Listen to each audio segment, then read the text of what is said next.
Welcome to round 2 of the Grand Endurance Series. Here we are at the 2 hours of Toban, nestled in within the rolling hills and the vineyards of Northern California, the west coast of the United States of America. I am Jean-Marc Kessler, and joining me today is Evan Jose. And the air temperature is sitting at 10 degrees centigrade.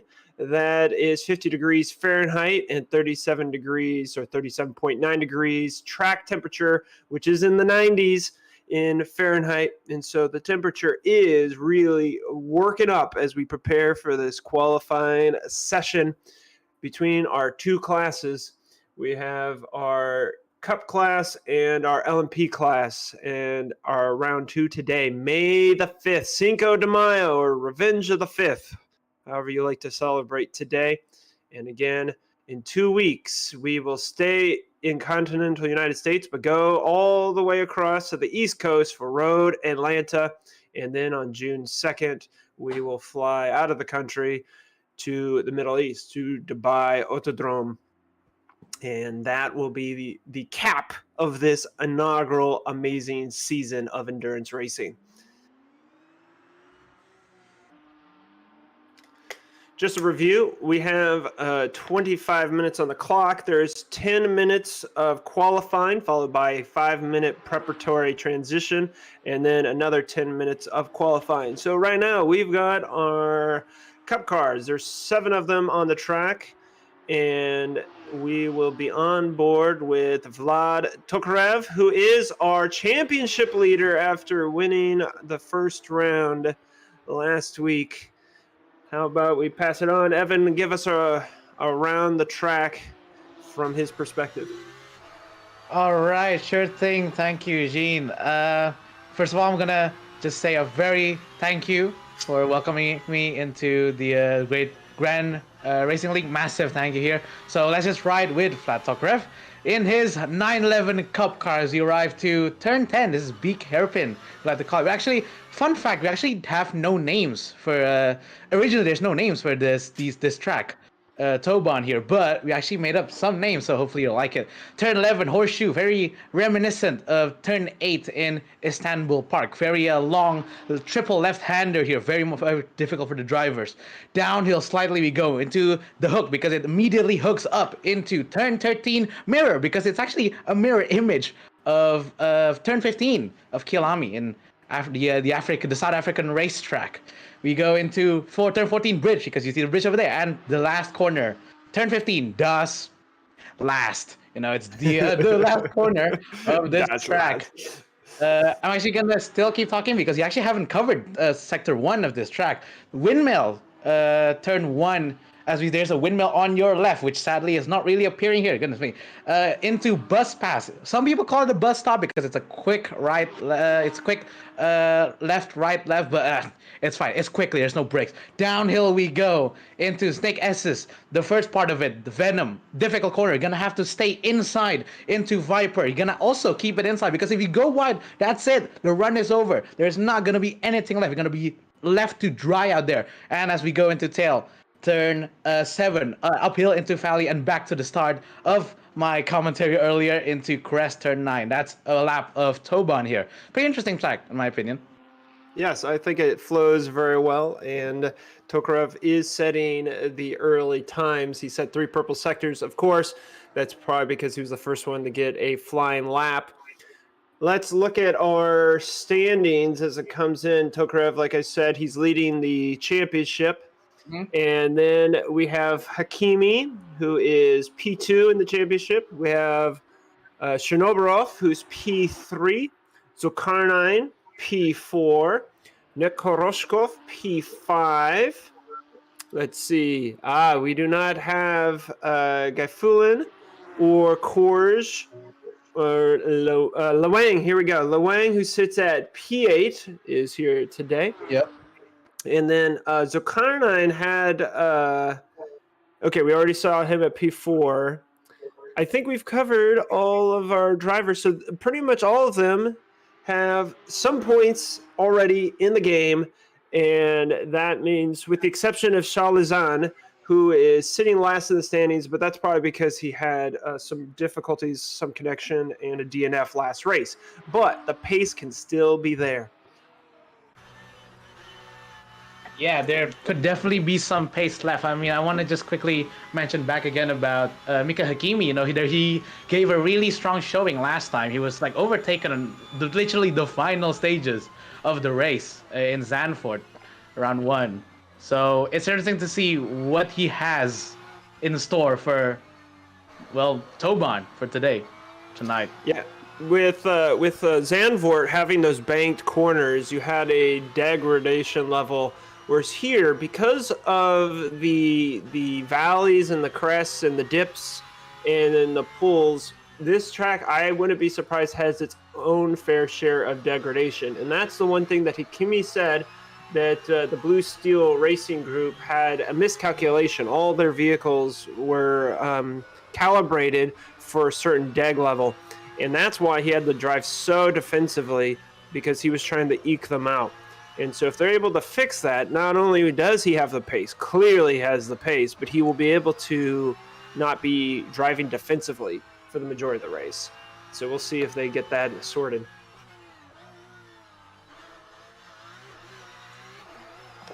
Here he goes into Das Lass. He has 2 green sectors. Let's see how he pulls around into the start-finish straight.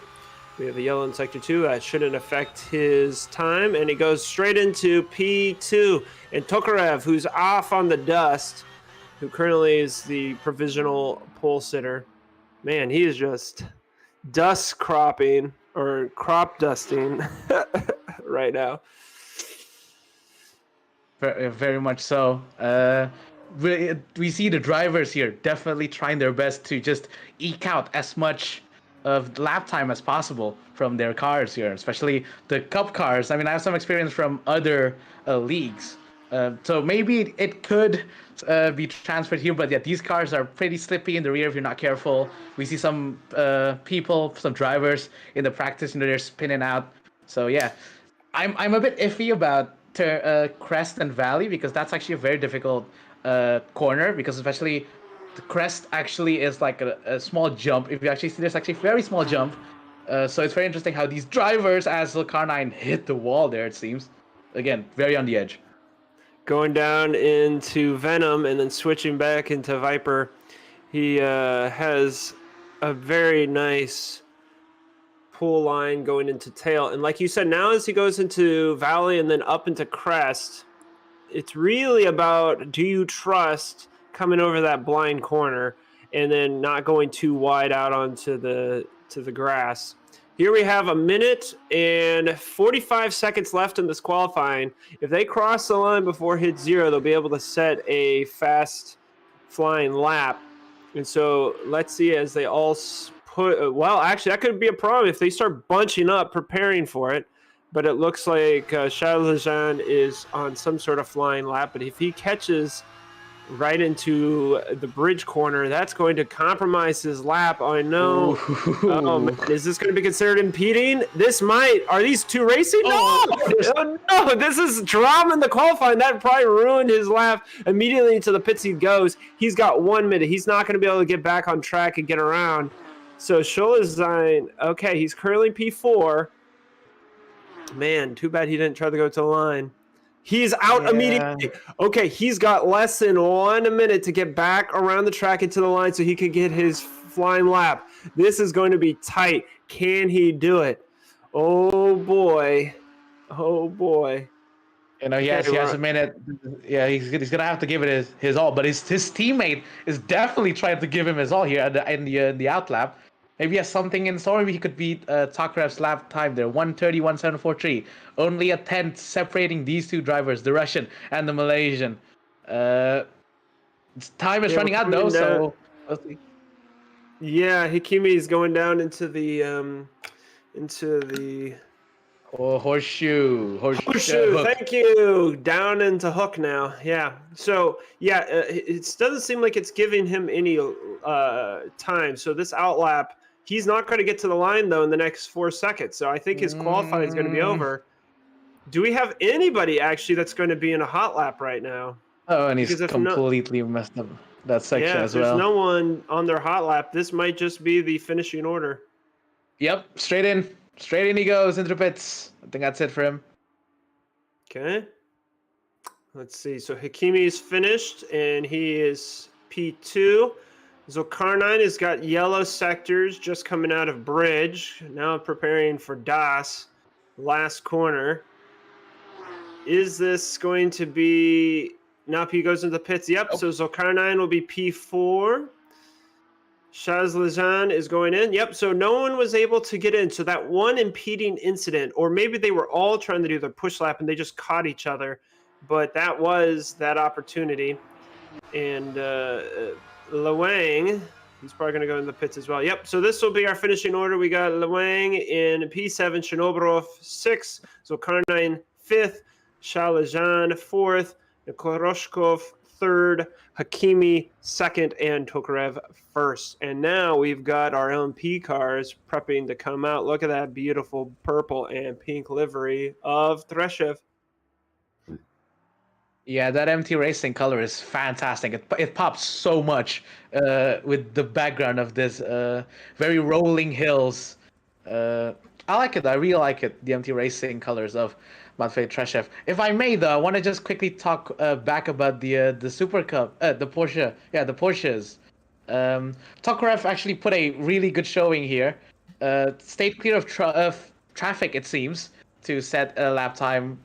Pretty strong lap time, 31.743. He definitely carried on his momentum from last race. Oh, here we go. Here's the standings. As you see, Pat Tokarev, there you go, putting his Porsche, his Unison Racing Porsche in first, followed by Mika Hakimi, trying to chase him once again. We go to fifth, though. Jarek Zulkarnain in fifth, 9.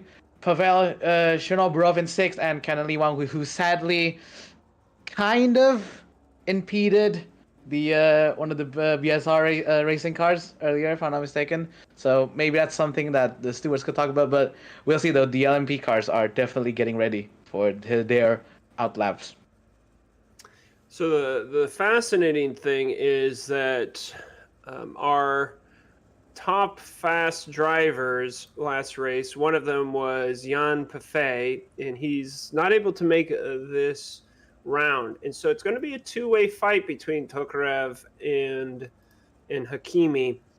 And then the third driver on our list is going to probably quickly be in his own no man's land, and then that will then split the group into two parts. Now, here's the thing. Just because someone didn't have the grip levels or the pace last week doesn't mean, or last race 2 weeks ago, doesn't mean that they are going to have a similar difficulty this race. So we'll see if that battle for the lead will be between 3 drivers or 2. Remember, though, this track is a completely different animal compared to Zandvoort. Zandvoort is pretty short. It's very... they're both flowy, admittedly, but one's Zandvoort, one's very quick, very banked. Here, though, there's a lot of corners that could catch you out if you're trying to push. So the driver should really be careful here. Now, reviewing for our 11 drivers, as they have 1 minute, 10 seconds remaining before their qualifying starts.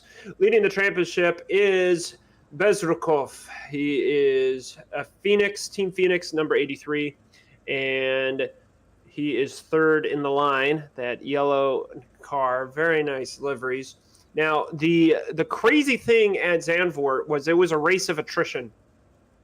The Porsches were fighting each other in 2 major battles, whereas with the LMP cars, there was a battle at the beginning, then there was some contact, then we had 2 separate leaders making unforced errors, causing them their race. And so depending on reliability and driver focus, the battle for the LMP class is going to be really, really tight again this week. And so any one of these guys could come out and set the pace and surprise us all. Hopefully there is going to be a surprise, because last time Team Phoenix took basically a dominant, to be honest. If am I allowed to say dominant? Yeah, dominant 1-2 with both of the drivers, Nikolai Bezrukov and Max Bunovic. Oh, here we go, though. the 10-minute mark is now been passed, and now the drivers are slowly going out for the outlaps. Going, 3 wide, 4 wide, trying to go through the bus pass. And Thresher's like, okay, I'll let you go. You guys go hurry down into the snake asses. Well, here we have Iman Danish. Let's see where he is in our standings. He wasn't able to get any points. Like I said, last race, there was a lot of DNF and attrition. And they do award points down to 25 positions out of 30. And so if you didn't walk away with points, you can claw that back if you can finish the race this week. Yeah, everyone has a chance to score something tonight.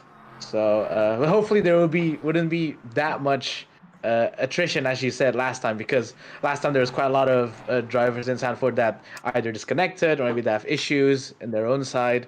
So hopefully it wouldn't be that someone goes wide there. Goes wide. Oh, there you go. Oh, it's Tramboos. Okay, Tramboos goes we have wider a new entry this week. Yep, Thibaut Tramboos, Frenchman. And they have very nice. I love those yellow-black liveries. Okay, Here we are on board with Danish going into Windmill, trying to hold in the corner, and then that'll set him up for the bus pass. It's the left, right, very quick. And then down the hill into the Snake S's. First off, we've got our Venom holding in tight through the right, and then we have our Viper, which is a bite back to make sure that you can go up the hill to tail, exit, and how you get the speed here will then set up for the next two corners, 8 and 9, when you go Valley and then Crest. If you don't set it up right, you're going to go wide in the grass. Mon does quite well down into the hairpin, the only hairpin of the whole track, the beak, as we call it. There are some kinks in the last sector, but here we go, the triple apex of the horseshoe. And depending on how you have your pace coming exit here, you immediately have to switch over to the left for the hook, which goes to the right. Oh, he goes a little wide here. It's going to cost him as he loses traction. Then he goes into mirror, followed by bridge. And as he sets this up, now it's time for Das last corner. And he's going to be our bench setter here at the beginning of this qualifying. Let's see where he comes in at. He sets a 1:25. So that's 5 seconds faster than the Porsche cars already. And Tramboos pips him. Bunovic pips again. So that was a flying lap by Bunovic. Team Phoenix, the thing that was very apparent at Zandvoort is that they understand their qualifying setup, and that was for our eventual race winner, Bezrikov. He said, oh, you know what, I wasn't thinking about racing, I wasn't thinking about it, and then his eventual teammates like, oh yeah, I'll just give you a setup, do a couple laps, and now he was rapid. So what a difference that makes.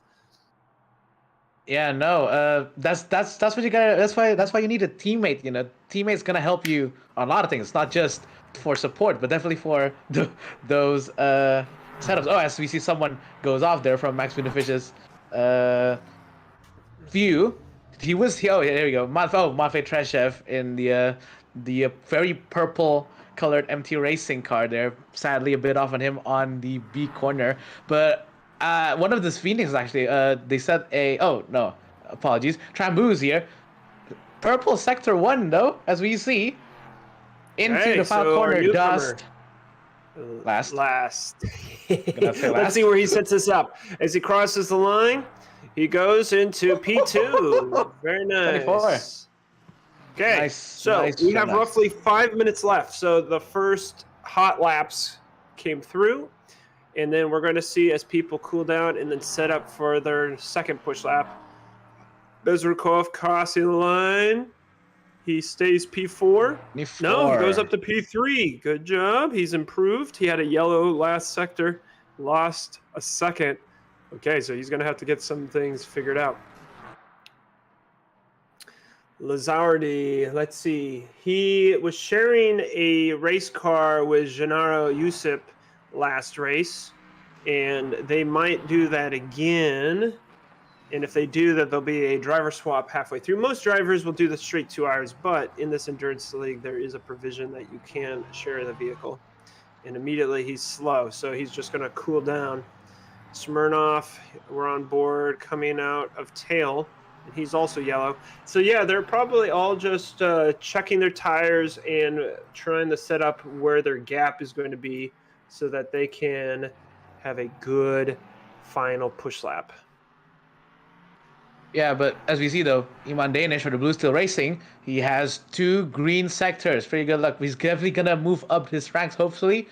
25-3. Actually, he stays. He stays still because of yellow sector 3 there. Quite a big gap.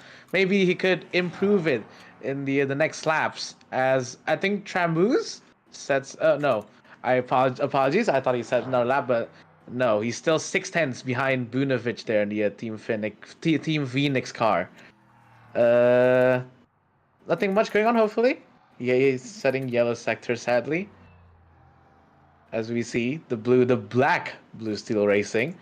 Is it really Blue Steel when the car's black? I wouldn't say anymore. I wouldn't have any more words. Steel, yeah, there you go.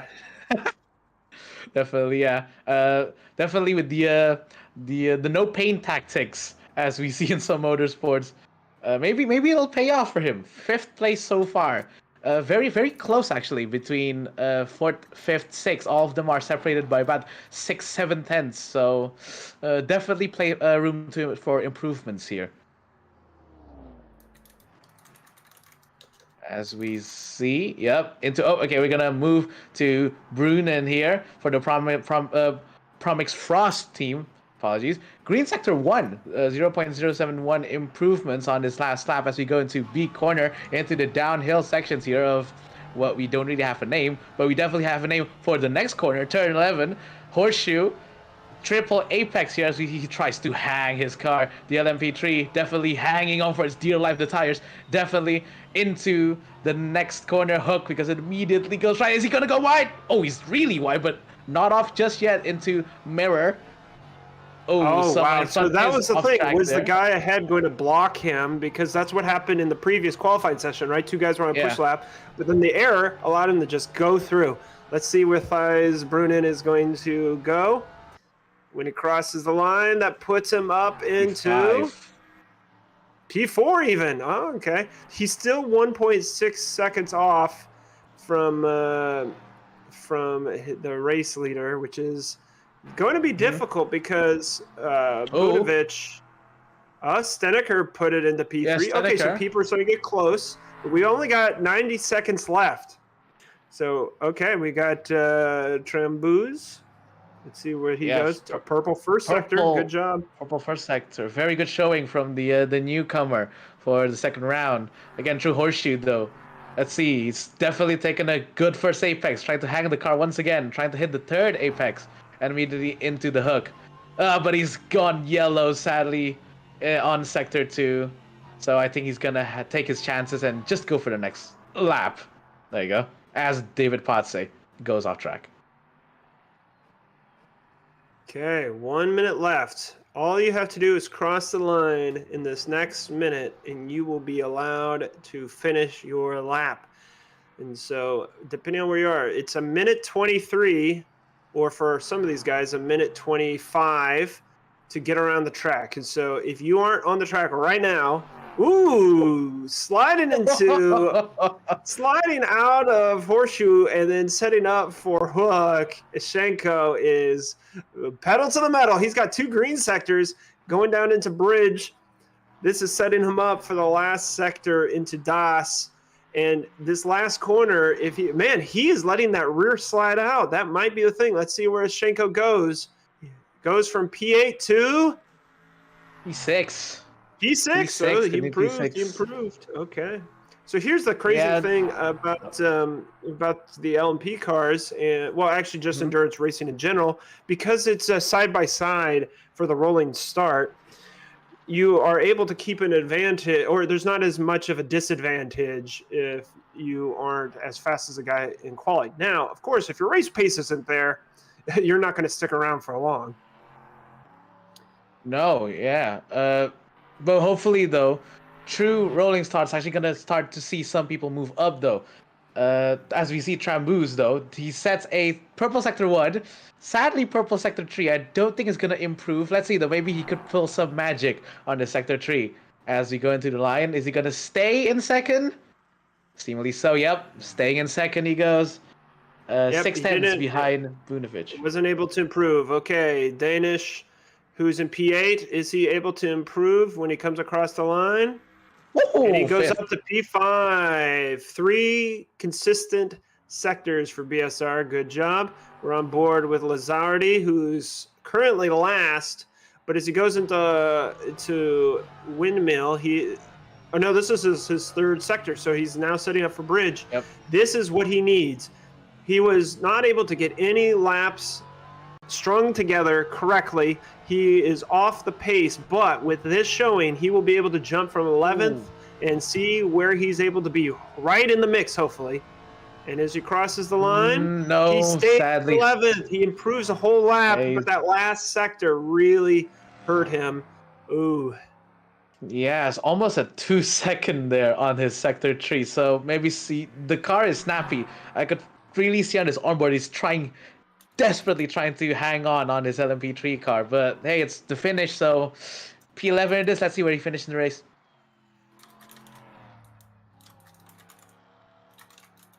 All right.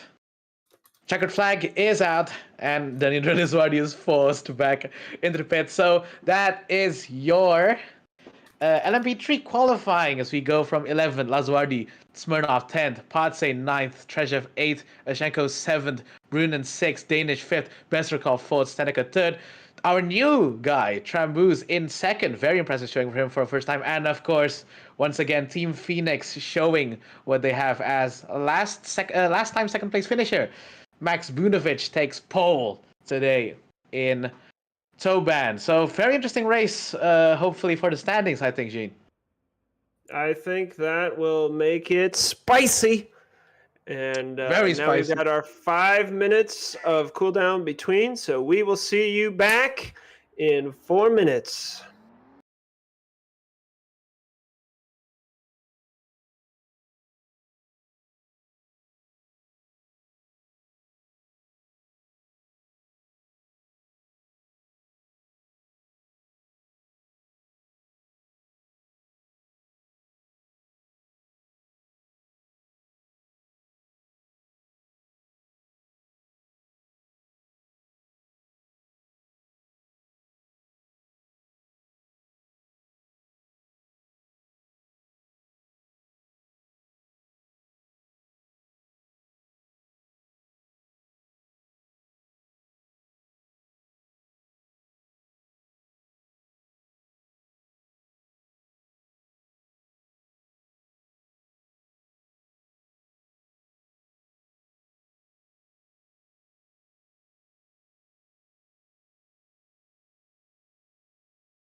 Welcome back as we're prepping for the race. 2 hours of endurance around Toban, the Northern California circuit on the west coast of the United States, is setting us up for a fascinating battle between our two classes. Again, I'm Jean-Marc Kessler, and joining me is Evan Jose, who's going to run us through our starting grid. All right, so we've seen a quite exciting qualifying earlier. As you will see, our starting grid. First place position goes to Max Bunovich from the Team Phoenix. Massive showing from him. T-Will Tramboos, our new guy, starts second. Hank Jen Stenica start third, and his teammate Nikolai Brezhkov in fourth. Ivan Danish starts fifth. Sixth, Brunin for the Prox Frost team. Seventh, Denis Zhishenko, and eighth is Matvey Trashev in that very purple-looking MT racing car. In ninth, we got David Patsey. 10th, Nikita Smirnov, and our last place for the LMP3 class is Danindra Lazwadi in the Kasatria Sim Racing yellow LMP car. Our pole sitter for the Porsche Flatokrev last round winner in 12th, Mika Hakim in 13th, Nekroshkov in 14th, Shazizan in 15th, and Sharik Sokarnan, apologies, in 16th. Pavel Chernoburov in 17th, and for the last row of the grid, Kenan Liwang for the Ksatria Sim Racing. Good, very good results for the drivers. I think very good, very solid, some very solid showings in qualifying. But there is a big but, and that's only one word: penalties. Maybe she can talk us over that. Yes, as we review how the penalties are doled out, we have a formation lap right now. So we'll explain to you how penalties work. They are not applied post-race, they're applied to the following round.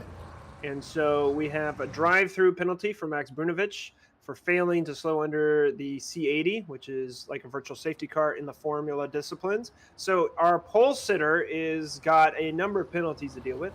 We have a drive-through for Davy Partse for causing a collision. A drive-through for Matvey Treshev, failed to slow under the C80.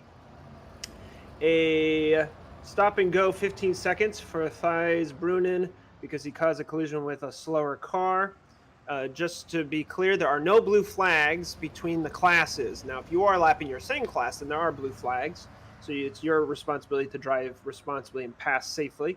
There's a stop and go 30 seconds for Denis Ischenko for causing a collision with a slower car. A stop and go 30 seconds for Henk-Jan Steneker for causing a collision with a slower car. A stop and go 30 seconds for Max Brunovich causing a collision with a slower car. Warning for Max Brunovich, failed to slow under the C80 below the 60 kilometer per hour mark, and then also stop and go 60 seconds for Max Brunovich causing a collision with a slower car. So as you can see, perhaps the reason why we only have 7 cup cars is because they got bullied off the track last race. No, that's part of the situation. But Shalazan, that's so sorry. Oh no, he's already DNF'd on our formation. Yeah, I wouldn't even start this race. Goodness, no, I wouldn't even start this race. Thank you for racing with us, Shalazan, or trying to and doing the qualifying. I hope you're able to have your connection issues sorted so that next round in Road Atlanta, you're able to enjoy the fruit of your labor and have fun racing. Here we come out of Hook, preparing for our mirror and our bridge. So we're in the last sector now before the rolling start begins. Coming into the Das last. Here we go. Now, when they cross the 2 white lines, that's when the pit limiters can come off. It is for the race leader to decide, and then everyone follows. Let's see when he starts to shoot away. And we are go. We got Brunovich leading the pack down into Windmill. We have a couple cars alongside, but no one has created any errors yet. Fast into Bus Pass. Brunovich is leading the field with Trambouz, our Frenchman. This is his first round. He's a new challenger. He is right on his tail. He is down into Viper now. Down into Venom, now into Viper, coming up to the tail of the Snake S, and he is still alongside as we go into turn 8 Valley, up to turn 9 Crest. this could be a fascinating battle between our race leaders. What do you think is the game plan from Trambouz? I think oh my word, as we see contact already happening, I think Max Bunefish there spinning his wheels quite a bit there on the exit of Beak. But yeah, I think Trambouz's strategy for today is just gonna be just setting that pace. Just want to escape him because as you know earlier about the penalties, Max Bunefish has quite a lot of penalties. 90 seconds stop and go that he needs to serve. So if Trambouz can just keep a cool head, just keep up with Max's pace tonight, I think he'll get the win for tonight. I think because I mean look at these two guys have already pulled a slight gap from Hagji and Stenica. So these two guys are rapid seemingly. Okay, here we go. A replay of the start from the Porsche Cup perspective. We got Mika Hakimi, who's number 2 in the championship, falling behind Tokarev. Tokarev seems to have a gap already at the end of this first lap, and he is setting the pace. And so it's really down to Hakimi trying to reel him in or maybe just do his own strategy. You notice, though, the 3 cars behind Tokarev were all BSRs. And so the team has the information. Now, what you were talking about with Bunovic and Trambouz, the situation is if the guy is slower and you know he's going to serve a bunch of penalties, then there's no reason to attack him and compromise your tires. But on the same thing, if he's backing you up, you can't actually separate from the pack, which then opens you up for attack. So it's this weird balance of trying to make sure that you're able to apply enough pressure that he can't just go super slow. Now, of course, the leader, if you have 90 seconds of penalties, you actually want to break away from the pack. But we're going to see. We're on board now, going into the mirror. We've got Bezrukov from Team Phoenix chasing down Henk-Jan Steneker. Now into bridge, setting up for Das last. Oh, they are so close. Oh. Can he use the slipstream to pull out? Wow, that slipstream, their setups are so different. Apparently, he wasn't able to get alongside. You would think if you were that close, the LMP's slipstream would have been able to make the pass happen, but no.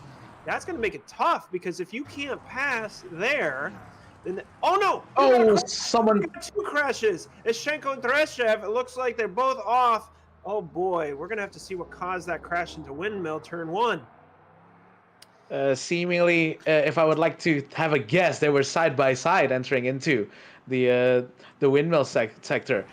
I don't know if we're going to see a replay or not, but definitely going to be quite the trouble for both drivers here for tonight because they're now both down in 10th and 11th. Oof. Now, here's the thing. It's 2 hours. So if you had your mistake early on, but it doesn't mess up your tires too bad or damage your car, carry on. Other people will make mistakes. That's the name of the game. Just try to make the fewest mistakes, but don't get too worked up if you make one. Okay, coming out of crest, down to the beak. Does he try to make the corner? Okay, we're skipping ahead now, and down into hook, setting up for mirror and into bridge. We've got Bezrukov trying to put pressure on Steneker.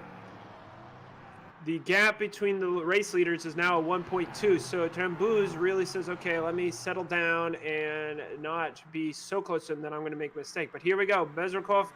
Man, whatever Team Phoenix put for their setup is not getting enough slipstream to make any passing on this track, which is going to make it very difficult because if you're the faster car, they can block you. We saw this last race. Literally, Hakimi down in the Porsche was able to block 2 separate people for the endurance, the entirety of the endurance race. Going down into Venom, now into Viper. As they go into tail coming out of the Snake S, that gap. So whatever Team Phoenix's setup is stronger in the 3rd sector, but because of whatever downforce levels they have, they're not able to use the slipstream on the final straight. And so Steneker is really going to be able to be the 3rd and final position on this podium. But if he's not going to keep up his pace, then he's going to have 3 other cars really breathing down his neck. Yeah, I mean, this track has quite a bit of passing opportunities, but as you said earlier, Gene, if you're not gonna have a position, if you're not gonna get the space to pass, well, you're not gonna get it as we see last time in Zandvoort. And I don't know, maybe tonight is actually gonna be similar between these two, Seneca and Bezerkov. We'll see though. Definitely, as you said earlier as well, again, 2 hours, it's a long time. If you want to mow the lawn first, mow the lawn right now. Don't mow the lawn on like 30 minutes left. You know what I'm saying? Right. Just, Uh, just to do that's a best. great analogy. And so we had a gap of Oh, the 1.6. Nindra! The Oh, Nindra! the Nindra Lazardi is backwards at bridge, made an error. He was in last place, and now he's stopped on track. I don't know if any cars are Uh, coming towards him. Okay, he got out of the way. Okay, so oh, Tokarev, Hakimi, and the two BSRs of Zulkarnain and Nekoroshkov. Oh, and one oh, made a someone mistake. spun. No, that's unfortunate. So he got compromised. So Zulkarnain got compromised because of the car on track when he's coming around that hairpin, and that really messed him up. But he was able to continue on, so there's no damage. But the thing, though, is that he now lost 8 seconds to his teammate. And because they're teammates, they probably shared a lot of their data and information, and therefore are going to have similar setups. And so it's going to be hard for him to actually try to catch up. Okay, we have Treshev, who's in the pits. And let's double check. Treshev has a drive-through penalty that he has to serve this race, and that is it. But it seems like he's stationary, so I don't know if he's going to retire or if he's just repairing damage. Maybe he's repairing damage from the windmill crash. Yeah, possibly. I would like to. So as we see, Ivan Danish here side by side with the Cassandra Racing. Oh dear. Okay, So we got he info, is. Gene. Okay, this Danish had. Listen. Okay, we got a code All 80. right. So this is Code putting 80. a speed limiter on all the cars. Danish has lost his rear wing, so that makes sense because when a car has that sort of damage, that will create problems on track. It's fascinating to see these LMP cars just now being hampered by this Porsche Cup, but no one should be speeding. And that was a number of things that happened last race. We had one, two, okay, we only had 2 instances of failing to slow under C80, and we had someone who got a warning. Mhm. Yeah, the code 80 is quite strict. It's called code 80 for a reason. The 80 is on highlights on the capital here. 80, you're gonna have to stay on 80, or if you go over it, well, that's it. You're gonna get a penalty.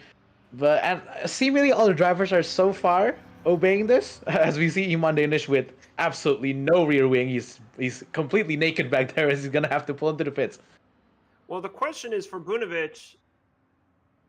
Okay, back to green in 10 Oh, seconds. So the race that's a leaders for green. Porsche both decided to pit under the code 80. And the reason why that's advantage because you lose less time because other people are slow. So now we're going to have a switch. We have Nokoroshkov, who's now in first for Yep. and Zulkarnain right behind. Now remember, Zulkarnain had that issue. He's been able to claw back some of his thing. But now Hakimi and Tokarev are trying to decide, coming out of the pits, was that advantageous to pit so early into the race under code 80? Maybe that'll help them with their fuel levels and other things, but that now puts them in third and fourth coming out of the pits. Tokarev is still in the pits, so Hakimi should be able to pass him because he was behind him on track. Oh, so they're back on track. I don't know what the what I was reading then there. Okay, so they're back on track. Hakimi wasn't able to pass Tokarev in that pit stop thing. That opportunity has passed him by, but it clearly shows that Tokarev, who was unsure of his pace going into this race, when he got interviewed for winning the last race, he was like, okay, yeah, that'd be nice, but he didn't want to say, oh, I've won the season. But based off his pace, he clearly is showing that he is faster than Hakimi here. And so Hakimi may not be able to catch back up. This is going to make it tough. Yeah, I mean, to be honest, what Tokarev said last round was correct because you don't want to immediately have the mindset, oh, I'm going to win this championship from the get-go. It is only round one of like a 4-round race. You can lose it all in the final race. You never know. This is racing. We do see Zulkarnain is trying to reel in Nokoroshkov where those splits are, and then also to see if Tokarev is making a gap on Zulkarnain. and he is starting to get closer. So having that pit stop is giving some advantage. We've got Bunovic into the pits for his drive-through. As you pointed out, he's got 90 seconds worth of penalties to serve throughout this race. And so as he comes through his penalty to serve, that releases Trambuz into the lead. And, we had a car Li Wang. mowing the grass. I think that's Li Wang there, or the Gasacha sim racing team cars there, the Porsche. Not really a good showing for them tonight, sadly. Both of their drivers in LMP3 and Cup both starts in last position, sadly. Maybe they could move up some places. I think I saw Li Wang was battling Chernobyl for a second, but I think that was in the pits. That's the thing you were talking about with having these 4 rounds. So Wang was pretty slow last race as well, but because people had crashes and other problems, he ended up finishing 8th. And so here we are just 12 minutes into this race, and Wang goes, like you said, mow the grass early on, right? So even though he's currently in 6th position, 6 is still higher than what he finished the last race. And so he'll get a nice haul of points if he's able to stick with it. Okay, we've got our 2 LMP3 cars trying to pass this Darkwing car. Okay. Okay. He lets one by. He lets 2 by. Hook is a really tricky place to let people by, but he's trying to make it work. Bazarkov is trying to put pressure on Steneker again, and he is closer this time. That's the beauty of traffic. It really compromises. Okay. Long side, but clearly Steneker went in the pits. Interesting. What do you think is going on with all these strategies? Last race, it seemed like people were waiting a lot longer, and Zandvoort is known to have much higher drag, but here on this track, people are pitting so much more often. I think it does. Yeah, they are separate, but I think I think everyone here knows that lots of people has penalties this round. So I think most of the guys that don't have penalties are Kenan Lee Wang has spun it once again in the windmill. This is like turn 1 here. I don't know. His day seems to. He's not only mowing the grass. He's now spinning on the grass. It seems. So there must be hopefully, rear wing balance or downforce that is not giving the grip on the tires that he needs, because that is the second time we've seen him just lose it mid-corner, right? Or at corner entry. Yeah. When you're expecting to turn in, you get that oversteer, that snap just spins you around. And now he's lost another 7 seconds. I would like to cut you for a second, Gene. David Partsay, what a shame. DNF for him. And he was 9th, but now he's DNF once again. So once again, thank you for racing with us in the Grand Racing League, but hopefully you'll show up next round once again, though. So that's 2 DNFs in 2 races. That is unfortunate. You'd rather DNF 14 minutes in than 2 hours in, right? So yeah, I mean, definitely. Unfortunate though. Okay, and we've got Toban off the track. It looks like he lost his rear wing. That must have been a serious crash. This might put an end to his race. It doesn't appear that he is. Yeah, definitely. I mean, that Porsche looks like a pile of hunk out there in what is this? Oh yeah, there's the wheel. The wheel is there. So the tire. So he's going to have to DNF, or this race is unfortunately over. I'm so sorry, Zulkarnain. Zulkarnain was 4th in the championship, and now he's got no points to show for it this race. Thank you for racing with us. Hopefully you'll be able to rebound next one. But Toban is showing that these type of corners are making drivers push the limit, and if you go over that limit, you're done. Yeah, it's like a fierce dog. I don't want to approach it too close. It'll just bite me. Threshev coming out of the pits, but his car is smoking. Car is smoking. You can't back up in the pits, can you? Is that going to force him to retire? Because it would be an unsafe release if he goes around the track smoking like that. That might be 3 DNFs in 3 minutes. Oh boy. Steneker trying to pass Lewang. He's on the inside. He makes it work at the... Well, no, he goes wide at the hairpin. Beak bit him. Like a hawk. Yep. Okay, that nice livery shining in the sun as it comes through windmill, setting them up down into turn 12 for the hook. Steneker is currently in 6th position, trying to hunt down Ishenko. And that is unfortunate. So we've had 2 DNFs in the LMP3 class, 2 DNFs in the Cup, which leaves us a total of 13 cars on track. And as the cars drop like flies, that means there's going to be more and more space for you to run the race that you need to run. Yeah, So I we're gonna, mean, we are. yeah. Oh, yeah, we are. I just want to again quickly talk about. My goodness, this track is unforgiving. We got 5 DNFs already within less than 20 minutes. We're not even 20 minutes in. There's only 5 DNFs. My word.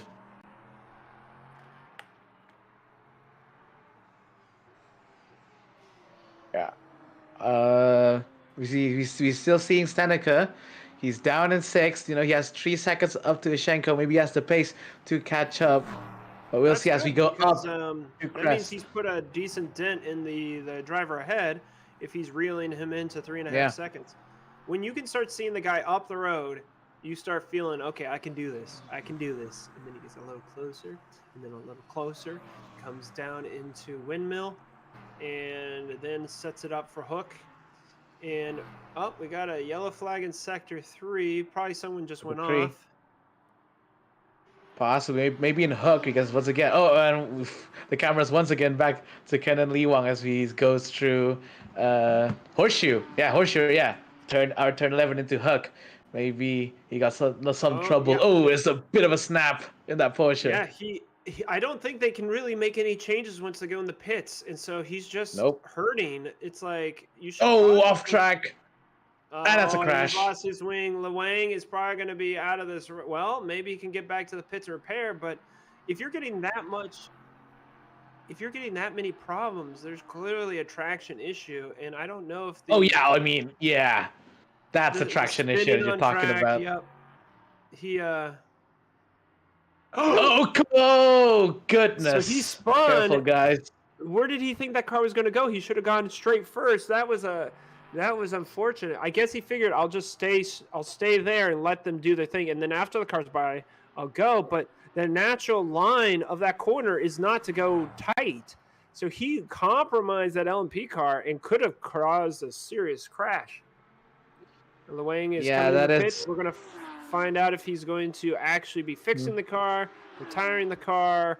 Let's see what happens. That was a very unfortunate placement of that Porsche on the final corner in dust. Last, sadly, he definitely blocked the LMP3.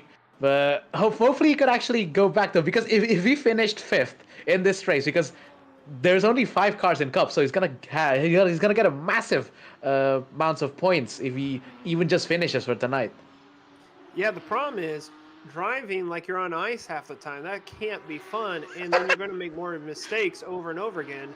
And so, yeah, hopefully he's able to fix something. I don't know if they can actually make any sort of adjustments to his car because his rear wing stability is not helping him right now. Right now, we've got a battle for the lead. Tokarev has been slowly chipping away at Nekoroshkov, and now the question is, while the points are only for each driver, you have the orgs. And Cyberlinks, here he is going against Unison. And if he can back him up, that'll allow Hakimi and Shinobarov, the 2 other blue steel cars, to start applying pressure. But he's probably not thinking about that right now. He's just driving his race. He didn't pit under the C80. And so that means there's going to be fresher tires or better fuel loads for Tokarev as he's trying to put the pressure on the driver and has gained another second on him.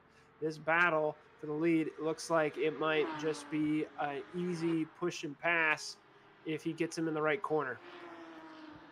Yeah, Nekroshkov's Porsche seemingly has built-in dimming mirrors, so he just blinds himself. He doesn't want to pay attention to Tokarev. He just want to pull away from that Unison Racing Porsche. But the gap seems to very slowly going down to 1.2 seconds. I saw 1.2, 1.4 earlier. But we'll see. Again, long way. So to be honest, if Tokarev passes Nekroshkov, You still have a long way. You never know what's gonna happen. We just saw a flash on the screen. Bunovic seems to have been awarded a penalty, or is he about to serve his penalty? Uh, he's So gonna he's about serve to his serve penalty. his There you go. penalty. Okay. So here we go. The Hakimi has not been able to keep the pace. He is 9 seconds behind Tokarev. So really, Tokarev, unless there's here's the battle. Bunovic. Ooh, He's trying to pass Hakimi. And the beak hairpin.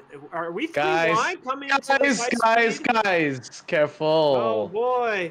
Bunovic, Smirnov are fighting for the last podium position, and it compromised Hakimi. Hakimi lost 2 seconds, and he is not able to put any sort of dent on Tokarev, and that makes sense.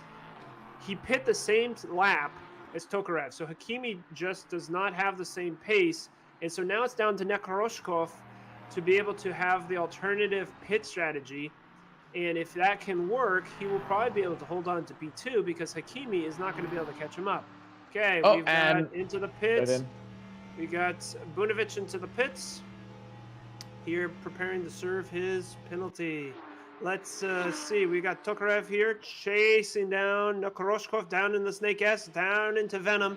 There you go. Do they have different lines? No, they're holding similar. Now over into Viper. There's a little bit of bouncing as they prep for the tail, the exit of the S's, and turn 8 and 9, Valley into Crest.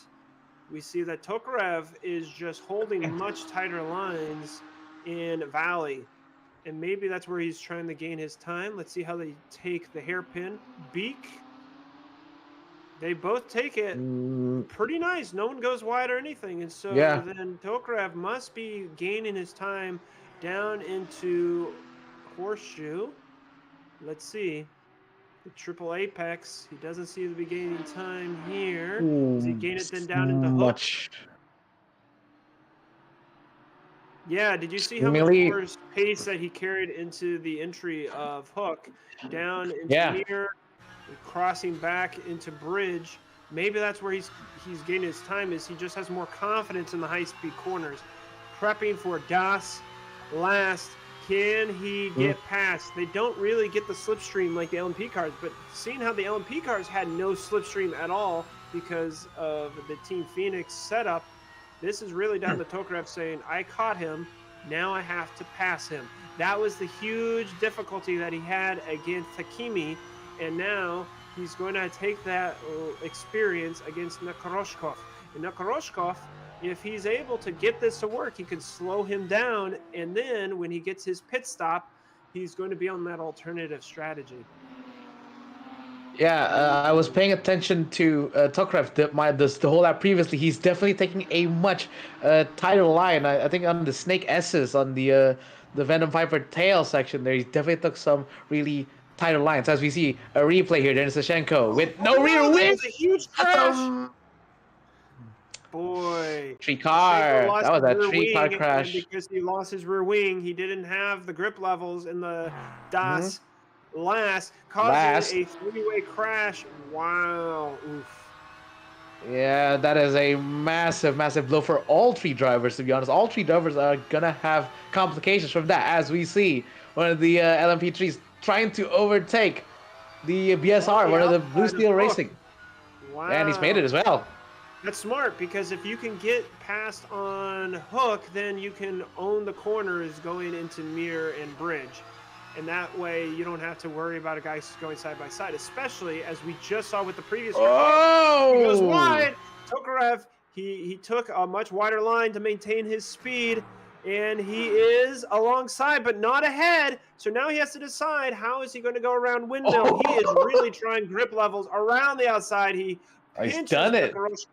And he's done it. Into Bus Pass. He has passed and gotten the lead of the race. He absolutely pickpocketed the pockets of Nekoroshkov out there. What a move. Very nice move from the Blue Innocent car. A little bit of oversteer, and that just opened the door for Tokarev to come alongside. Let's see. Maybe he got compromised because the driver's alongside. He wasn't able to go wide to in. Yep, that's what happened. So while Yeah. he was Yeah. alongside, he wasn't in the prime position to have better grip through the apex of Windmill. Here we are, bridge, prepping. Oh no, sorry, Oof. that's the Wow. not bridge. That's the hairpin A of beak. Beak. Yeah, that's beak. Yep. The Okay, Tokraf interesting. is No, Kroshkov isn't getting dropped, so he might have made a mistake. But if he can keep close and study the lines of Tokarev, he will gain some very valuable information before he takes his pit opposite of Tokarev. Again, these two drivers are pretty close in lap times, to be honest. I mean, if you've seen previously, Nekroshkov is like 3/10. He was only 3/10 slower than Tokarev because Tokarev didn't fully beat him as Ooh, we have Trambuz and Bezrikov. a pass for the lead. Yep. Thibaut Trambouze has passed Boruskov right down into the beak. He's like, I'm going to send it and pinch him off as we prepare now for windmill. Excuse me, for horseshoe down into hook. Yep. That's fair. He made it look easy into Beak there. Just trying to brake later than the other LMP3 car, and he's ahead. Let's see if he's able to hold this lead. So this is fascinating because it clearly shows that the French driver has a good setup, and because of the penalties, Bezrikov has to, excuse me, it's not Bezrikov, it's Bunovic that serves the penalties, and that's why he's currently in sixth, 22 seconds down. So this is actually net lead right here. Bezrikov is trying to hold on to the lead, but he isn't able to apply the pressure now that he's gotten past. But let's see, Bezrikov currently sits at the championship leader with 30 points. And Blue flag, so, blue flag. okay, we got a blue Thank flag. you. They let him by, and that is good. So yeah, so Bezrikov Yeah. is fine because Trambouze, he didn't participate in the last race, so he effectively has a 30-point lead over this man.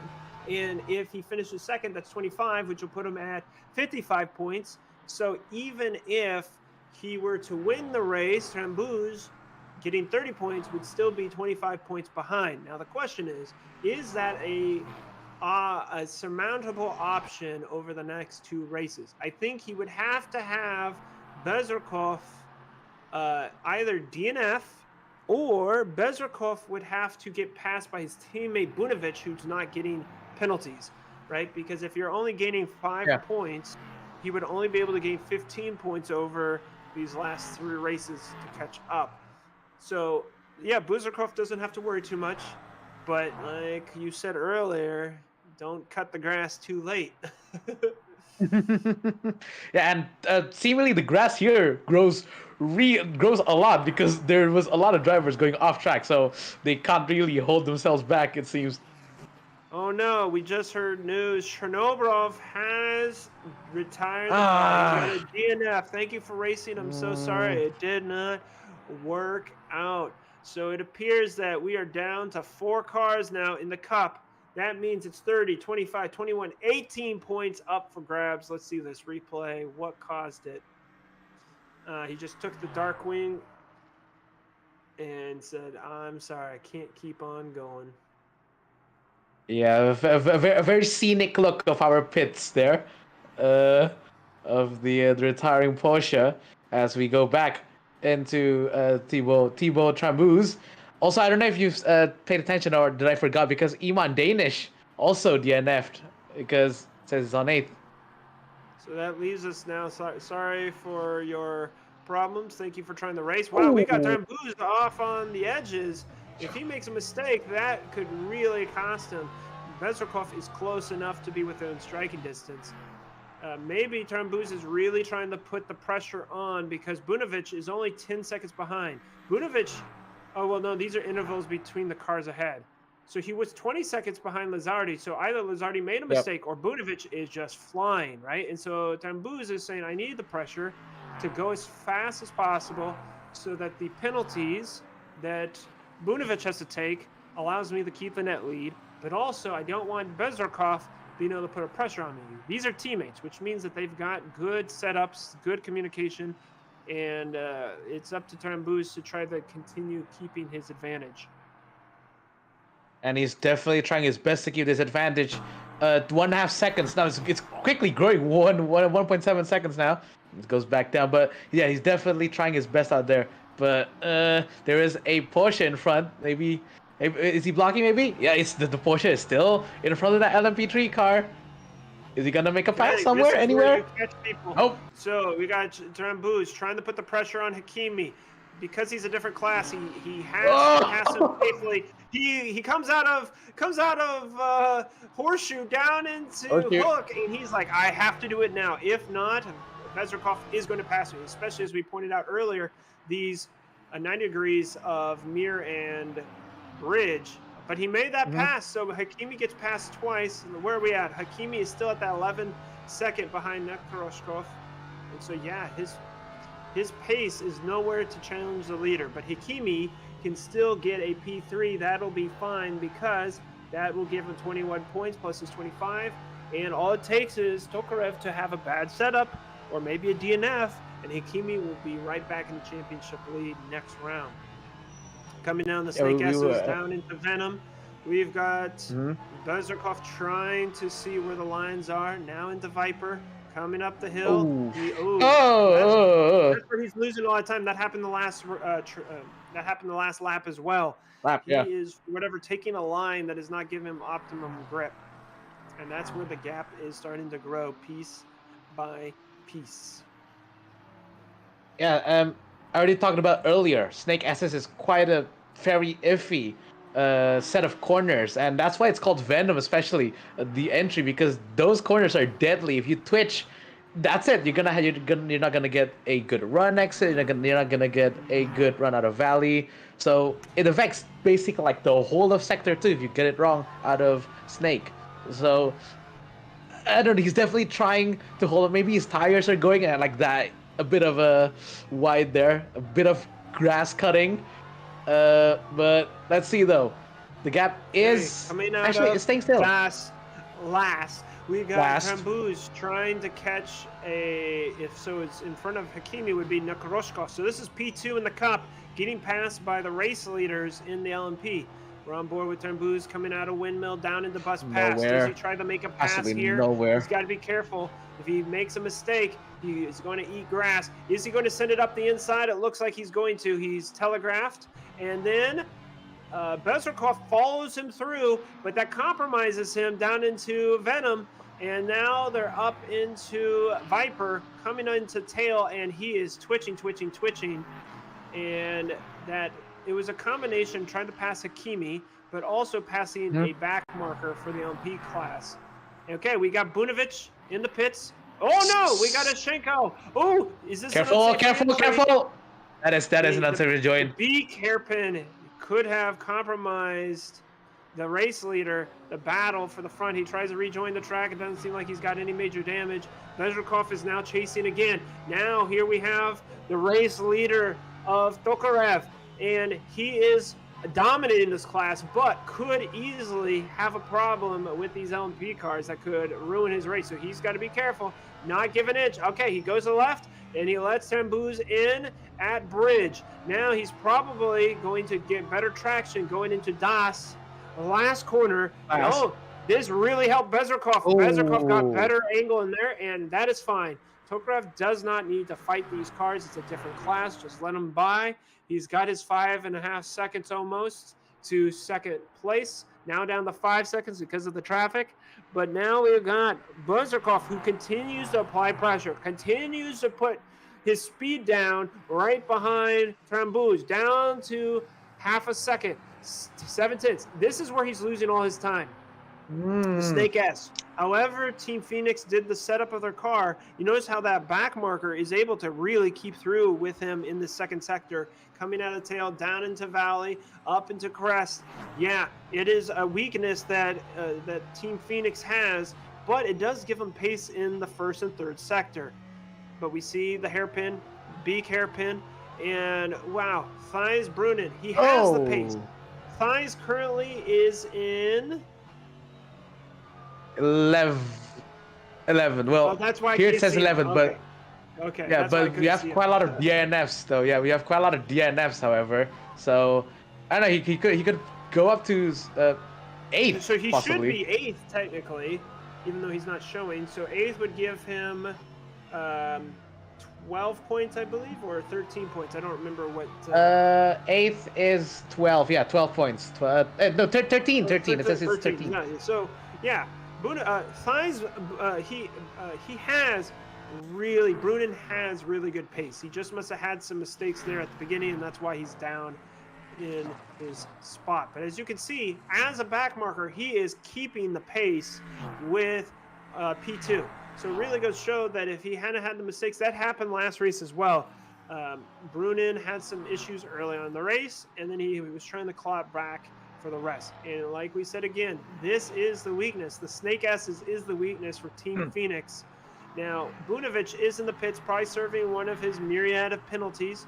P7 is still good, but that will cause him some difficulties at P2 in the championship, as clearly, well, so getting P7, that'll still give him 14 points, but that puts a disadvantage, because while they're on the same team for Phoenix, you do want to beat the other cars on track.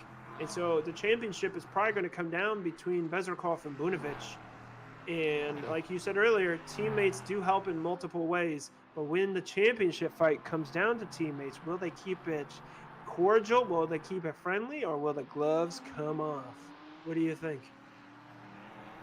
I would like to just quickly quote, in a race, your worst rival is your teammate sometimes. So this could definitely have major implications. I'm sure both drivers are friendly. I'm sure they're both talking, and I'm sure they're both setting tunes. But at the end of the day, a championship win is completely different. You know, it's first or second. If you everyone wants to go first, you know. So there could be some on track boxing, as I say it, possibly. Lewang has been able to keep. Oh, Shinobarov! He was able to get his car fixed and restarted. He is no longer DNF'd. He is a lap down from Lewang, who's 2 laps down from Hakimi, but 5 points. Excuse me. And there goes Lewang, Lewang once gets slid again. off again. So Chernobrov, if he's able to catch more time, he could go from P5 to P4. Lewang, he is trying to do what we talked about. You might have your issues, you might have a bad setup, but you are going to bag a lot of points just keeping with it. If you want to finish first, you have to finish, right? And that is what he's doing. He's going to stick with it. And that is why Lewang had 13 points last round and is on course to get another double points finish of this race. But I'm sure he won't be happy. But I'm sure he won't be happy to have, you know, basically razor blades of a lawnmower for that rear end. That is true. He probably should talk with someone to try to help him out with his downforce levels. Hakimi, who is 6.8 seconds behind Nekoroshkov, like we said earlier, Nekoroshkov did not pit under the C80. And how the Porsche cars are designed, they can probably pit once at the halfway mark. We're 20 minutes away from that half-minute mark, and Nekoroshkov can probably make this work with that 6-second gap. Of course, Tokarev is now 8 seconds up the road, but if Nekoroshkov can make the alternative, or what we might call the normal strategy, work, then Hakimi will have to pit again, as well as Tokarev. And if they both have to pit again, then they're going to have to pass him on track. So Nekoroshkov can keep with it and make this work to, of course, P2 is fine. We'll see if he's able to get up to P1, but I doubt with Hakimi's pace he has any problems with dropping down to P3. But if you make an error, everything can happen. Bus pass down in the Snake S. Ooh, we got the LMP trying to make it, and he makes it easy. He's like, I'm going to use this advantage that I've got. Coming into Snake, we got Viper now, the midsection going into tail. And that is fascinating how much faster the LMP has that grip levels through that S. Like you said, that is the big difference maker in this track, because that sets you up for crest, or valley and then crest. And the LMPs just have so much more grip. It's a clear showing of the downforce levels of these two cars are completely different. The Snake S's just definitely show how different these two classes are. But that doesn't mean they're both. That doesn't mean LMP3 will also stick like glue. No, No, as we see with Bezrukov's car, that the rear of that Team Phoenix car was absolutely all over the place, like a snake actually. The section's called Snake, and he's now snaking around. Very interesting. So unfortunate for Bunovic. Bunovic, who is pole position, is finding himself a lap down because of all the penalties he had to serve. But you know, it really does come down to you gotta play nice. What was the P2 last race worth, right? It may have worth you 25 points, but it's now costing you a ton of points this race as well, especially because a lot of Bunovic's points was well, actually it was a various amount of things. Oh no, we've got Lizardi into the wall. He's waiting for the cars to get past because this is a tricky blind area. Can he back it up? Can he rejoin? Or No, there is cars. More cars. yeah, there's too many cars. Okay, There we go. that is clear. P5. It doesn't seem like he lost anything, unless this is a Lashenko. Is this a Lashenko right here? No. So this car. Nope. So he was fine. So he made a mistake. He's a lap down from the leader, but he did not lose a position. He just lost time, maybe a little bit of confidence. Like you said, the Snake S's, that's where the difference maker is on this track, especially when you go into Venom. And that's where he lost it at the exit of Venom into... Oh. There's something, maybe he's got damage or something, because he really could not take the B hairpin very well. Yeah, possibly those tires are gone. Possibly. I mean, we're an hour. I don't think it's pitted. Actually, he's pitted once, I think. But possibly those tires are just gone. The LMP cars are on average pitting twice per race, whereas the Porsche cars can pit once. So, like you said, if his tires are starting to go, he's probably around the window for the tires. Oh, and we have Hakimi. Goes a little bit wide, kicks up some dust. He's now 4 seconds behind Nekoroshkov, so he's gained 2 seconds. He is starting to reel in Nekoroshkov. But like we said, because Nekoroshkov didn't do the C80 pit stop, then maybe he's going to be able to fight this back at his next pit area in the window there. Buzerkov is now 2.5 seconds behind Trambuz. He's realizing he doesn't have the pace, but he's really the only one to fight for the lead. His teammate Bunovic is a lap down and probably is not going to be able to recover that. Bezerkov, who has the championship lead, says, you know what, 25 points is fine for me. But now he's in the pits. Bezerkov has gone into the pits 16 minutes early. Oh, excuse me. No. LMP cars pit twice. So this could be his stationary stop. So let's see. Does he lose a position? Normally it takes 100 to maybe 2 minutes, or 100 to that's 100 seconds to 200 seconds. Yeah. So that's like 3 minutes almost, or 3 and a change, depending on if he has any damage. Probably it's just tires and fuel. We've got Smirnov trying to pass Hakimi down into Hook. I don't know. He's just hanging back there. I don't think there's any space to look. Yeah, and once you give space on Hook, then you have to let Mir and Bridge go. Okay, Bezerkov, he's out of the pits already. That must have been a splash of gas, and he is in P2. So, yep, that was a splash of gas. It was not for tires, and so that is fascinating. 41 seconds, though. What was he before? He was 1.5, 2 seconds, 2.5 seconds. So that was roughly 38 to 40 second pit stop. Okay, Lazardi is now in the pits. He's probably going to repair some of that damage from the crash he made. Yep. Yeah, I think Bezerkov did the old Lightning McQueen, you know, no tires, just gas. And he's out of there. Oh, we got some traffic. Hakimi's catching Lewang.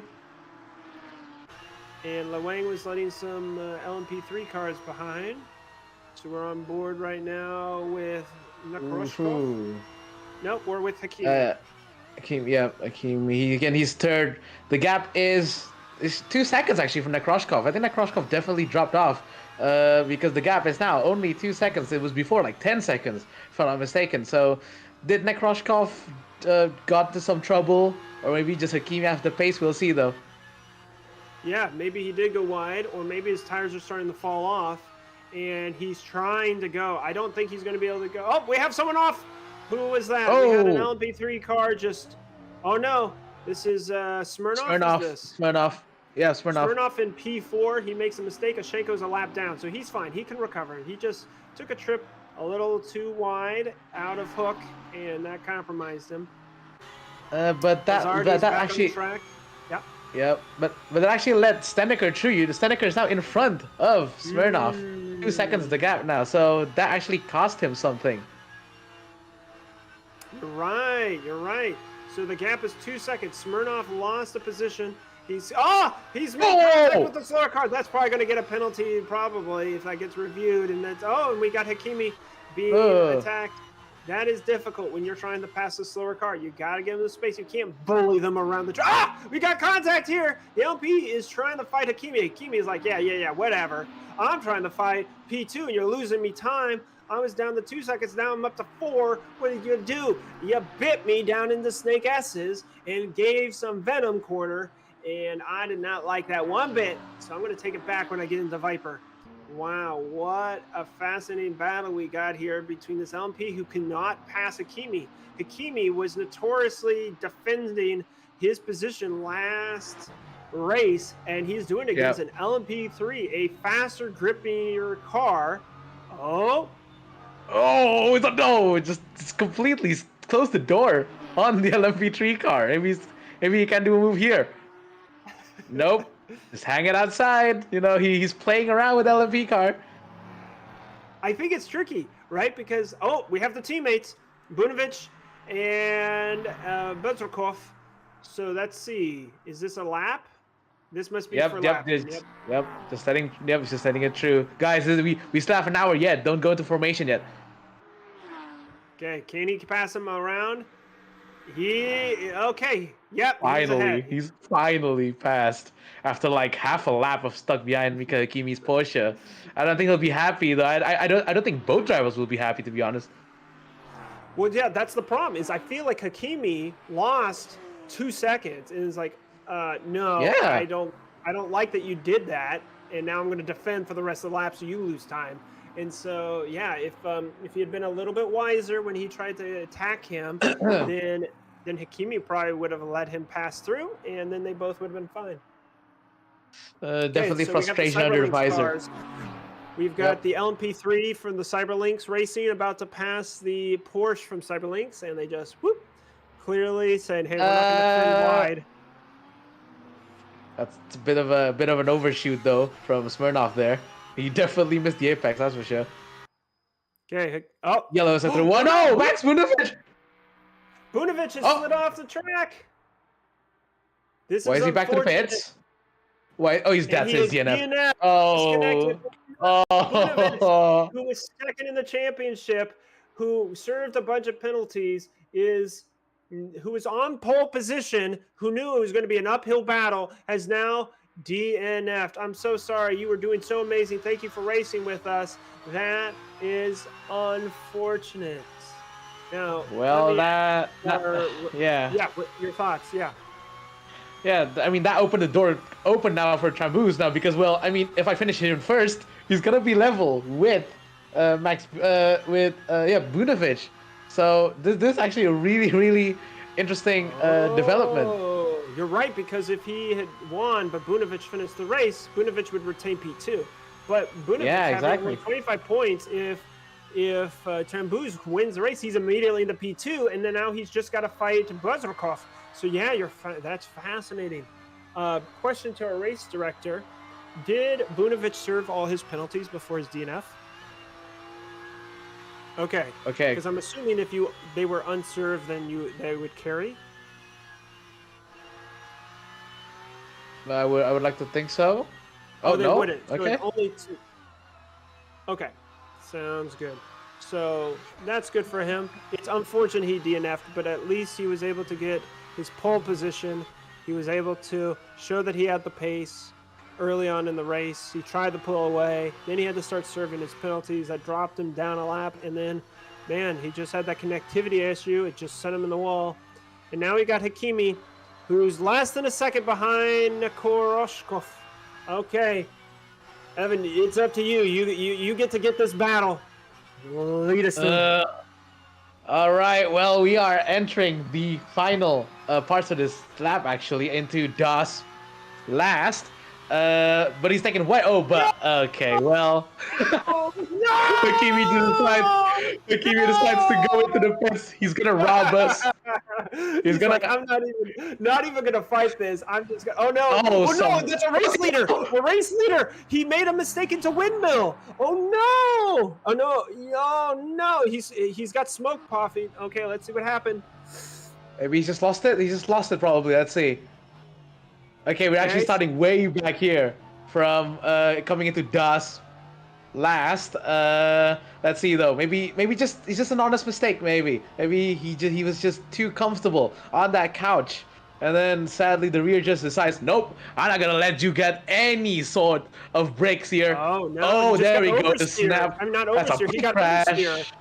He for whatever reason he could not get the car turned in. That might damage his car. The crazy thing is he was maintaining. Oh, that is he's damage. going wide. Oh no, Tramboos!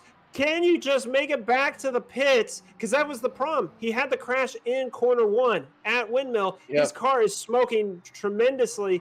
If he can just get back to the pits, he can salvage this because he's clearly faster than Bezrikov, our championship leader. If he can just get to the pits, yes, it takes a while because of all the damage he's got to fix, but he's got to make it work, and he can, with an hour left, call it back. Bezrikov is now down to 3.7, 3.5, 3.4. He is making it work. Now Koroshkov is still in the pits, and he's going to hope that Hakimi and Tokarev have to do a second pit stop in the last hour. Here we go. Tramboos is into the pits. Bezrikov gained so much time because of that mistake. And that's the thing that happened last race in Zandvoort. We had a race leader who just lost it down into the first DEG corner, that 18% DEG turn 3, and it really messed him up. And now we had the person who, from the race lead, made an unforced error. Like you said, maybe he got a little too comfortable, maybe a lapse of absence, thinking and focus, and this could cost him the race win. Yeah, that is a fatal mistake. I would just like to quickly say, I mean, sure, this is a video game at the end of the day, so you could do that. But I'm sure in real life, you hit a wall that fast, even if it's a tire wall, it's still gonna do massive damage to your car. So definitely, maybe yeah. As I said earlier, could be too comfortable because the gap was 20 seconds. But I mean, now look at it. Now Bezrikov is leading by a massive amount. Yeah. Now, the question is, Bezrikov, I believe, or was it Bunovic? One of them pit earlier. I think it was Bezrikov. Bezrikov pit earlier, and he only he only put in petrol, right? So the question is, how do the tires last on these cars? Because he did a splash for gas, so he could maintain a fresher pace. What happens when he has to pit and change his tires? And if Tramboos is saying, well, I'm going to load up, and that's fascinating. Maybe the reason why the cars were having problems in the Snake S's is because they were so light that they were losing their traction. Whereas Tramboos, if he was carrying more fuel and was a little heavier, he's a little bit more planted.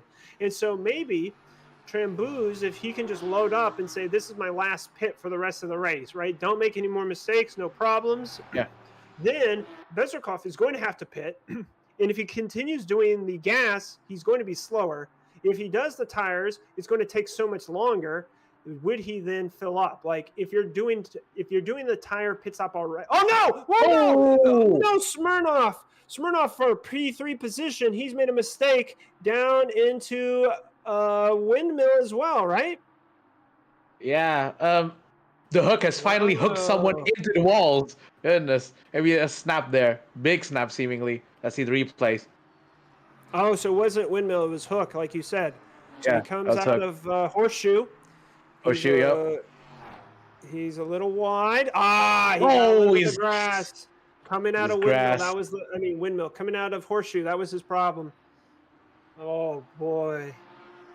Man, that was, again, slight touch on that grass, but big damage, it seems, maybe. But, I mean, he's staying out.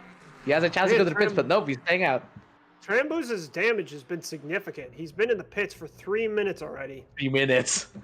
Maybe, yeah, as you said, he's doing absolutely Last. everything.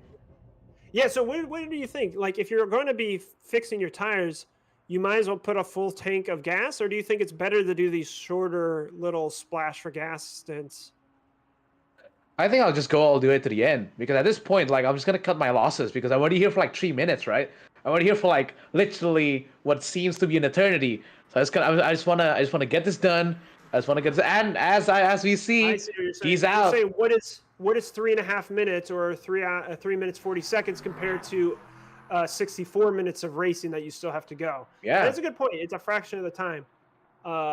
Okay, I'm going to pass it over to you. We're around the 1 hour mark, so I'm going to take my break and pass it over to Evan. All right, thank you, Gene. He could have his 4 minute break, his 4 minute beauty break, as I'll take this lead as we see the short recap here. Nikolai Bezrikov still on the lead from Hangjen Stenica. That was Nicholas Smirnov. He's crashing a bit, but he's staying in third. Denis Ashenko in fourth. Then Lazardi in fifth. He's been a quiet race, but he's fifth. Matteo Isbled is now sixth. Oh, I just realized something. Where is? He's not here. Where's the bow? Where's the bow? Okay, wait. There could. Oh, there's a driver swap. I'm sorry. Hold on. Oh, okay. So, okay. Apologies. He's actually moved to Matteo Isbel. That's probably why it took so long for the G League Esports team to change in the pits because of course, he's changing drivers. Let's go down a bit though to the Porsche Super Cubs. Flat Tokrav in seventh. He's been on it the whole race. No faults from him in seventh with that 777 number. Mika Hakimi in eighth. Alexander Nekroshkov in ninth and Kenan Limang in 10th. I suppose we have an 11th driver? Yep, Pavel Shenobrov in 11th, and sadly, everyone else has DNF. Bunovic, Danish, Sulkarnain, Partsay, Terje, Brunen, and Shalizan. I apologize if I absolutely butchered that, but thank you guys for participating. Hopefully, you guys can join us next round. This race so far has given us so much dramas, a ton of dramas, lots of changes in the lead, and to be honest, we're now down to like 11 people, so there's actually even more attrition this time than last time. Bezrikov is now 58 seconds in front of Steneker. That was a massive gap. Isbel has replaced Tramuz in the G League Esports car, and he's now running in sixth, only 5 seconds behind. Oh, 7 seconds. Oh no! Oh no! What happened? He stopped. He stopped on Beak. What's happened? Oh no! Oh no! No! He's DNF engine failure from the G League Esports car, as we see Nikita Smirnov without his rear wing. Okay, we're gonna have a code 80 in 10 seconds. Oh my word. That was a massive moment there. That was a massive moment for us. But as we currently in code 80, Nikita Smirnov without his rear, that was... I don't know what happened there. Oh dear. Isbel, who's taken over from Tramuz, Mateo, has sadly DNF'd again. Guys, thank you so much for participating with us tonight. But I'm very, very sorry I have to see you guys go like this. I don't know. I think Jean's gonna have a massive shock when he's back from his beauty break. All right, the code 80 was for Nikita Smirnov seemingly because of his lack of rear wing. No, absolutely nothing on his rear. As we go into green, right there, green, we go back to full racing speed again. Oh my word! I think there's going to be massive talks here about the G League Esports team because they showed such a good showing here. But if you're not finished, well, that's the same as 0 points, sadly. So, guys, again, thank you so much for the G League Esports, both Thibaut and Mateo, for participating. But I'm so sorry to have to see you guys go like this. Hopefully, the next round you guys could participate. So, this opens the door for Nikolai Bezrikov, Team Phoenix's other driver, to absolutely take his grasp on the championship lead. He won last round, and he's gonna win this round as well. So 60 points coming into round 3. I don't know. I don't know about you guys, but the gap is absolutely gigantic. we'll see though. Maybe Bezrikov could actually wrap up the standings, the result, the win of the championship by the next round. That's very interesting in Road Atlanta. Oh, that he's probably already celebrating. That car is twitchy on Snake Hands coming into Valley and Crest. Very, very interesting developments. I think I'm gonna go down for a bit here. So we got that 9 seconds splitting Smirnov and Lazuardi, and also about 48 seconds from Nekroshkov to Hakimi. So I don't know. I think the final hour will be a bit quiet, sadly. So it's not gonna be as action filled as something. But hopefully everyone here could just stay on their paces and keep it up, basically. And we are currently focusing on Nino Lazuardi. He has basically stayed out of trouble. He is. Remember, he started 11th. He started in 11th, and now he's here in 5th. So this is what can happen in endurance racing. You don't know who's gonna do not finish. You never know who's gonna have an engine failure, as happened with the GD League team. So he's now comfy in 5th.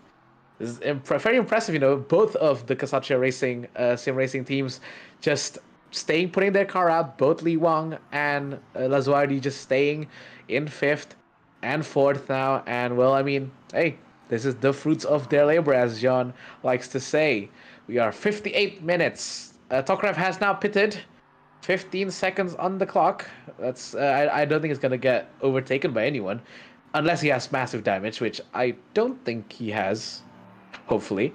Daniel Lazuardi, though, is rounding out the final corner into Das last, as he's not gonna come in just yet. He's gonna stay out. He's gonna stay out. Oh, is Jean back? Hello. There it is. Hello, welcome back. Or I'm welcome back. So it looks like another person DNF'd. Yeah. So just saying. So is Bold. Is T-Bolt Trambuza's teammate. So sadly, the G-League esports team has retired because of an engine failure. Oh. Wait, both of them retired? Okay. No, they were both on the same team. So Trambuz took so long on the pits because he was changing drivers to Mateo. He was passing, and then Mateo had an engine failure coming out of a week. Oh no. They were on good pace, and so they didn't get any points, even though they were leading the race. Okay, we got Bezrikov, our race leader, off. Man, Windmill does a thing for people. It's like Don Quixote tilting at windmills. They just cannot make it. Yeah, and very much so. Oh, you got a replay. That's so unfortunate for the French team, because if they had been able to get back in it, especially with him making almost the exact same mistake as them, they would have been able to get back into it to fight for the race lead. Oh, I'm so sorry for the French team. A really great livery. Thank you for racing. So sorry that you had your DNF. Yeah, hopefully we'll see them back, though, to definitely put up a fight against the two Phoenix cars, as Bezrikov is now basically running away with it. Yeah, pretty much Bezrikov, if he wins this race, it's going to be insurmountable for him to lose the championship. Now, if he DNFs the next two races, someone would have to win those two to tie him, right? And so if he wins this one, he pretty much is all but assured the championship. We had some good racing, but now he'll be alone by himself, with the closest person being Steneker, 1 lap down, which is a good haul for Steneker. Steneker, who had gotten 14 points, would be able to get an additional 25. And it really goes to show that this is an endurance race. You just have to survive. I was talking when you were gone about the two Kasatria sim racing cars, because they started both started on last place, but now they're both on 4th and 5th respectively in their classes. So just goes to show, just stay in the race, stay on it, and you'll get a whole lot of points. 55 minutes to go. I was also talking about the fact that Bezrikov will probably wrap up the championship, but like next round. It's over by next round, because by that point, I don't think no one could even tie him by that point. So at this point, Bezrikov has basically put 8 fingers onto that championship trophy. True, but we do have to make sure because he did make that mistake in the first corner, right? So all it That takes is true. is you make some damage, you go in the pit, and then you have that same problem like the French team had, where like some connectivity or something plagues you, and next thing you know, you're sitting off in the dust. Okay, we have Lazardi trying to pass Hakimi into Bus Pass down into the Snake S. We're here at Venom. He does not make the move on Venom. So does he set him up for Viper? He Nope. didn't do it either. So he has to get the run on Tail. So we have to realize that Hakimi is very good at defending. And just because you have better grip doesn't mean that you're going to get the pass on him. Coming up, Valley to Crest. Setting up for the beak hairpin. Yep, that's where he made it. He's like, hey, you can't break me. I'll go wide, though, and you get the position back. Hakimi's a smart one. He's a smart one. That's the funny thing. Hakimi defended so well last race, and he's showing that he can do it against faster class cars. So Tokarev, the reason why Tokarev didn't have this problem is because Tokarev out-qualified Hakimi. I bet you that if Tokarev had qualified behind Hakimi, he would be battling him pretty much the whole race because Hakimi is so good at defending again. Oh yeah, 100%. I mean, we've seen last time he was held up for like an hour, basically, just being behind of that. The Malaysian's rear end. He's just staring at the rear wing of that BSR Racing. That's probably just the only time Lazuardi's gonna have a chance on the 911, and there he goes on the straight. But everything else, yeah, no, that Porsche can. That Porsche is the widest Porsche in all of America. Okay, Bezrikov has gone into the pits. He's been in there for over a minute, which means that he's finally doing his one major tire change. And this is where it would have mattered if the French team would have been able to pass him. Like we said, unfortunately, the DNF, but that would have made it spicy. Now, just because he is in the lead doesn't mean that he is automatically going to win because his pit stop is so long, it's going to let Steneker. I doubt it's going to allow Schenko because he's another minute behind. But Steneker, fascinating thing about Steneker, he's clearly slower. But at the beginning of the race, he did not let the pack pass him, right? He has been the best of the rest. And now that's going to bag him the opportunity to lead the race. Yeah, he's definitely stayed out of trouble. Steneker had basically like a completely quiet race, but isn't that what you wanted in your racing? You just want to get your head down. You want to just race. You want to just drive the car. Just go around. Don't make a mistake, or else. I mean, Bezrikov's probably paying for it right now because he's in the pits for like 2 minutes. Just long. He's probably fixing everything and also the tires. Yeah, maybe he had some damage just like what happened. Okay, he's out of the pits, so he's not going to have to deal with the Schenko. Okay, because we were saying if you go a little bit longer, but nope, he doesn't have to deal with the Schenko, so he just has to chase down Steneker. He has 1 hour to catch Steneker and gain 50 seconds. So it's 51 seconds with 51 minutes left. Okay, that is interesting. That is interesting because if Steneker didn't pit for the rest of the race, Steneker could win the race. But the problem is we know for a fact Steneker has been about a second slower than Bezrikov the entire race. But here's the thing. Bezrikov was running light fuel. And now that Bezrikov is fully loaded, fully fueled, will that make him be able to be as fast? Steneker, if Steneker does not pit, now it's very hard for you to go a whole hour in an LMP3 car. So he's probably going to give it up. But let's say he was able to make it work. I bet you Bezrikov is not going to be able to get a second per lap. Now, here's the crazy thing, that there was a splash and dash that happened earlier in the race, and Bezrikov only spent 40 seconds in the pits. So if Steneker is doing something similar where he already did his tire stop this race and only needs to do splash for gas, he can then have 11 seconds cushion before he comes in. And as long as he only takes 40 seconds in the pits, he'll be fine. This is actually going to be interesting if Steneker is able to make this strategy work. Yeah, I mean, it's basically a one-stop strategy for this whole 2 hours.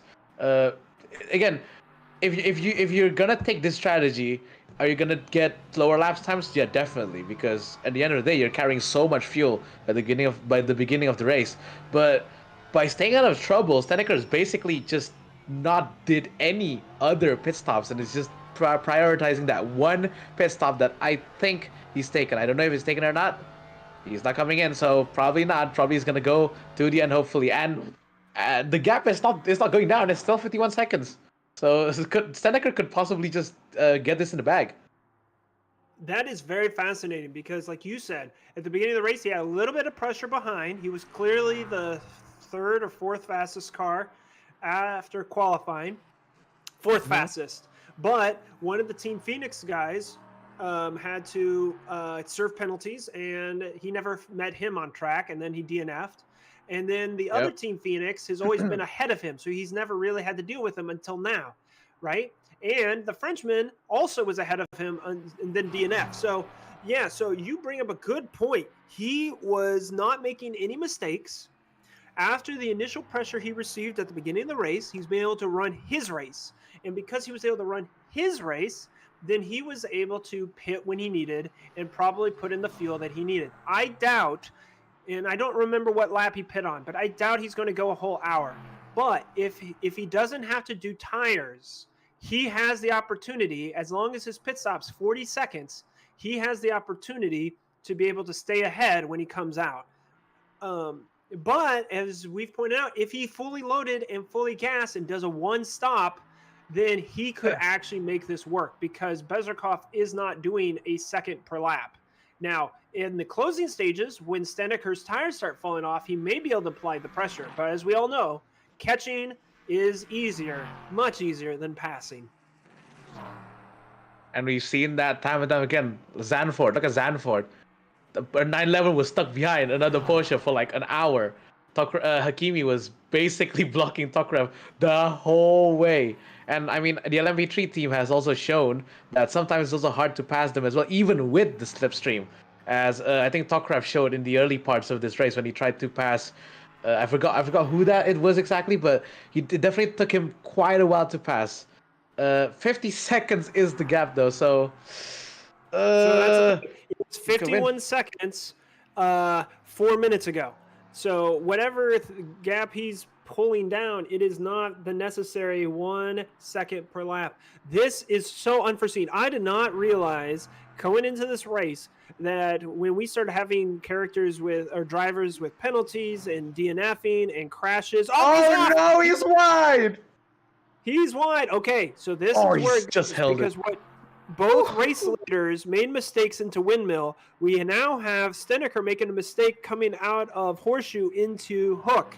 And so that's the thing. You may be in first, but as your tires start going away from you or you start losing concentration, you make that mistake. So if Steneker can start, like you said, focus back on his race, minimize mistakes, he will be fine. But once you start making those mistakes, he will start getting his seconds per lap, right? Right now, it's at 46 minutes left. 48 seconds is the gap. So he's got 2 seconds worth of mistakes in hand. As you said, it could be only tiny mistakes like that, like going off track. But to be honest, that's 2 seconds gone. And if he keeps doing that, 2 seconds will turn to 20 seconds in no time. That is true. But like I was saying before, I did not imagine coming in this race that P4 had an opportunity. I thought for sure P1 and P2. I thought, okay, maybe P3 as well because they're on the same team and he'll catch back up. But Steneker clearly after the first lap was so much slower. And now we realize why. Not only is he a slower driver than the other ones during qualifying, but he may have been running a heavier fuel load. And because he was running a heavier fuel load, he just could not keep the pace as the Phoenix drivers who were going so fast with their lighter fuel. And oh no, okay, so it's Schenko who's in third place. He goes wide. Yeah, we're starting to see drivers making these mistakes. Oh, who do we have? Chernobrov and Lewang maybe? Okay, those are probably markers. Yeah, but they were side by side for a second there, so it looks like they were racing. Congrats to Lewang. You are 4 laps down. But you are still in the race, and that's what you got to do. You got to endure the race. I think I just want to bring up something interesting here because last race, Steneker was our last finisher. He finished 7th, while everyone else DNF and that he's last position. So he's basically done a 180 now. Now he's actually leading this race. Here's the That's crazy interesting. thing. Right now, Steneker is the closest. No, Ashenko. Ashenko and who else? Smirnov? Okay, Smirnov got points, Ashenko got it, and Steneker. Yep. So here's the thing. If Steneker wins this race, that would put him at 44 points, and that would put Brunovic at 50. So that means that he would only be 6 points behind. Now, if Ashenko finishes where he's at in 3rd, he would be 21 plus 21, which is 42. So he'd be 8 points behind. So actually fascinating enough, if the race were to end right now, we would still have a championship fight with only 8 points spread between the top 3. We were talking earlier that it would be just Bezrakov running away with it. Now, of course, if he gets the race win, he probably, like you said, has got 8 fingers on the trophy. But if he finishes 2nd, that leaves a little bit of the door open. Oh, he's wide again. Das. Okay, the mistakes are starting to pile up. He's got to be careful. This is actually for his championship. If he can win, like you said, going from last points finisher in the Ligier from last race to then winning with a Ligier this race, that would really set him up. We do know that he doesn't have the pace of the other race leaders, which will make it difficult in the following race. But if they DNF, it doesn't matter if they're faster than you. Yeah, I mean, yeah, and Steneker has proved that this will be one thing that's for sure. Though, this will be a tight group coming into our 3rd round in Road Atlanta. Yeah, very interesting track. That mistake he made cost him because he had a 2-second cushion and now he's got a 1.5 second, and now he's coming up to traffic. Oh, trying to pass a back marker. There's Liwang. Getting his blue flags, he's not giving way. Normally, when you have blue flags, you have 4 corners to let the driver behind. Staying. Oh, there we go. Does he let him? Okay, good. That was good that he was able to get a 2-for-1 right there. And so then we've got a yellow in sector 1. Oh no! Lizardi! No, Lizardi! He's on fire! He's on fire! No, this is apparently Windmill is such, like, at this point it was so aptly named. All these guys are Don Quixote losing to windmills. What is going on here? Oh, excuse me. Is that Windmill? I don't think it's Windmill. No, it's not Windmill. I think that's Beak. It's him going down into. Yeah, it's him going down into Beak, and he just cooked it. No, it's not Beak. Then it's Hook. Wow, I can't believe that. I can't believe I keep thinking windmills every corner when it's actually just Horseshoe and Hook. Okay, Liz. To be honest, to be honest, they look quite the same. Admittedly, I also thought it was Windmill. So he's trying to catch a Porsche car. Oh, actually, I think that is. I think he did crash on Windmill, but we just the replay. Yeah, we're just seeing. Well, okay. No worries. Yeah, no worries. Okay, no worries. He's lost it there. Okay, he's trying to catch this Porsche of. So here's the problem: if you don't get fully past him before the corner, you're compromised going narrow. So he does get wide, and then he just he gets he just gets my word! He just could not turn in. And that is the mistake that all the cars that have crashed at Windmill have. You get understeer. Your car doesn't turn in like you want. Lizardi DNFs. Oh no, Lizardi! No! Thank you for racing with us. So sorry that your points finish got ruined. Man, that was a spectacular crash. The one when the snap was so big and the car just stopped. And actually, I didn't even know R Factor 2 could catch fire. To be honest, I didn't even know that was actually a thing. My word. So here's something interesting. Yenneker made another mistake, and now the gap is 38 seconds, but there's 48 minutes in the race. So yes, Steneker is going to lose the race lead if he continues to make these mistakes. Like you said, he used to have 2 minutes in the bag, and now he's down 2 minutes. So he's been making too many mistakes. 4 minutes swing worth of mistakes. 2 seconds could turn to 20 in no time. As I said earlier, This is endurance racing, you know. You want to keep up the pace, sure, but at the same time, I think it's better to slow down just slightly rather than just pushing and then making mistakes. Yeah, he may not be aware of the split, and that has been putting some massive pressure on him, right? Yeah, So yeah, absolutely that's massive. unfortunate. He was making those mistakes, and it's chipping away at the lead. Like you said, if he had just pulled off a little bit and say, "Hey, I can give up to a second per lap. I can give up to a second." Just think about that. Uh, up to a second. So if I just drove a half a second slower, then you ensure that you don't crash or make mistakes, right? Even if you say, Yeah. okay, I'll just lift at these two corners that lose me 6/10, that's still less than a second, right? But like you're saying, the pressure to push is what is starting to cause him the problems. Yeah, Steneker's car seemingly is just all over the place. There are a few times where he's wide a bit, or the rear of the car's going. So 37 seconds. This will be close, but let's see if we can actually keep it. Okay, we're following Hakimi going down in the Snake S. He's now at Venom. He is 18 seconds behind Tokarev. It does not seem he's going to be able to be in touch with the leader. Coming out of Viper up into tail. But, you know, that is all that he needs.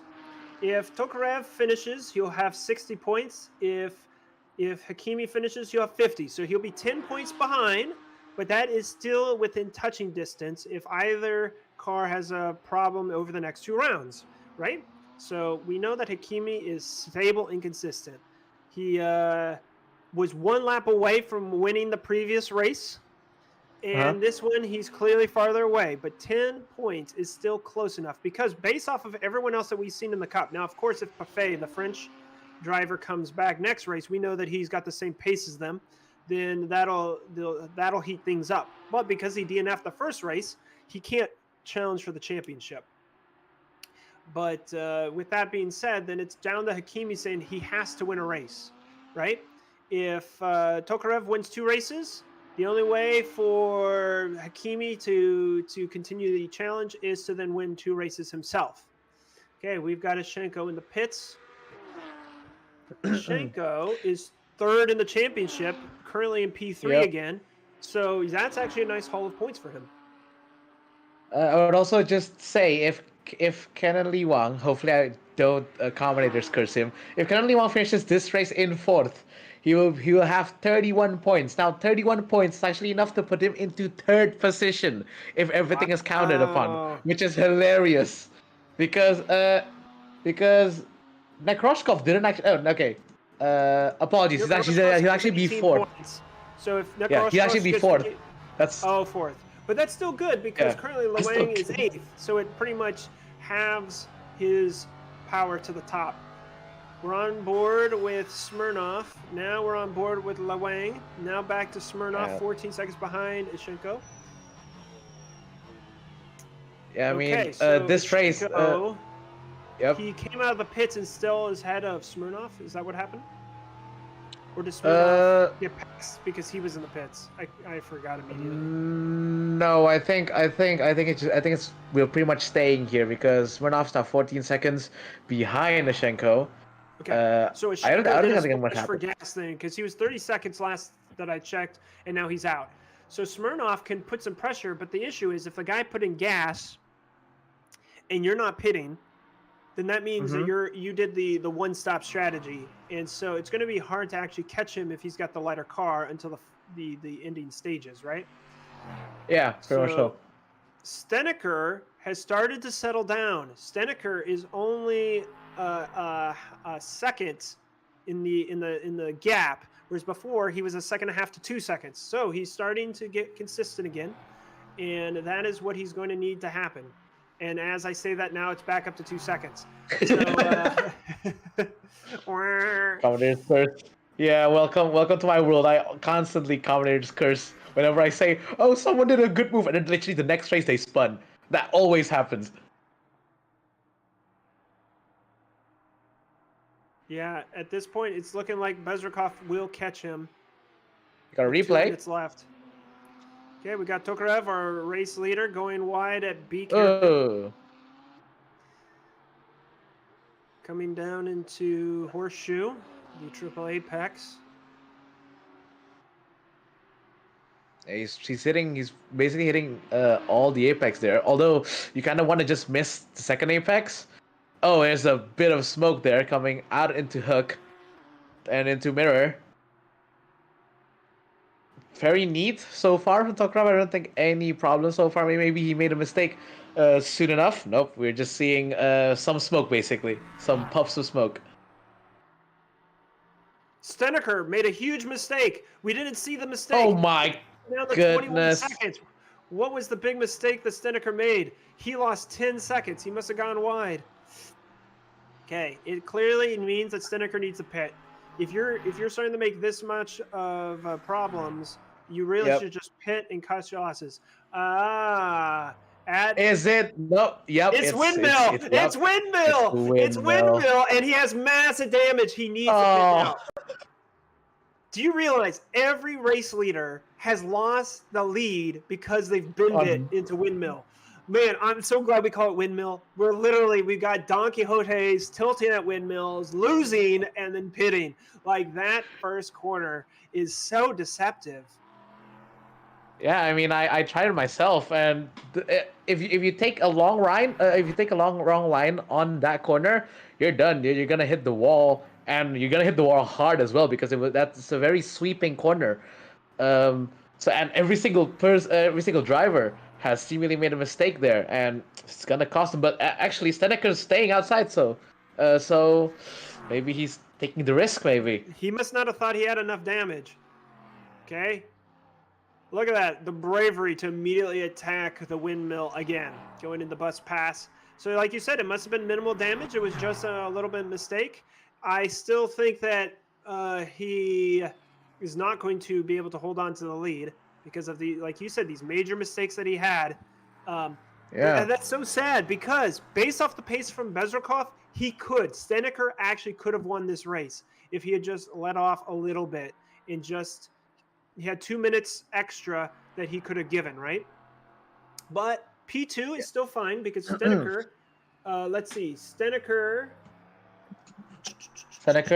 where's Steneker? He is in the last race. So getting a podium, that'll be solid. That'll be fine. But maybe what he's trying to think about, and now that Bezrikov is going to pass him, maybe he's thinking about a Shenko. Right? Because if he went and did a major repair, that would probably put him behind Ishenko. And the question is there enough time to chase him down? Right? Yeah, I think that's why he's also not pitting. Because he's definitely trying to not do an Ishenko and just go way down the steps. So he's trying to hold on to this lead, hoping maybe Bezrikov could make a mistake. 31 seconds against 20 seconds is a big difference. But if Steneker could actually get... Yeah, if Steneker could actually get his claws in this time and not absolutely drift into the wall, he could actually stay in this lead if Bezrikov also makes a mistake. Well, here's the big brain play. Okay, with 10 minutes left, Bezrikov will catch Steneker, and catching is different than passing. Let's say he passes him with 8 minutes left, and then immediately bends it into windmill. Then Steneker will big brain. I swear, if you crash at windmill. I swear, if you called it, I swear, if you called it, man. Hopefully that wouldn't come true. Because hopefully. Yeah, like each racer has one crash at windmill. They don't need two, just one, right? I'm pretty sure literally everyone has had like a massive crash on windmill. I mean, we've seen a car on fire on that corner. That's just how terrible. That corner is. Hakimi is now 22 seconds behind the race leader. You got a replay. So are we? Yep. Well, this is not Hakimi. This is Lewang.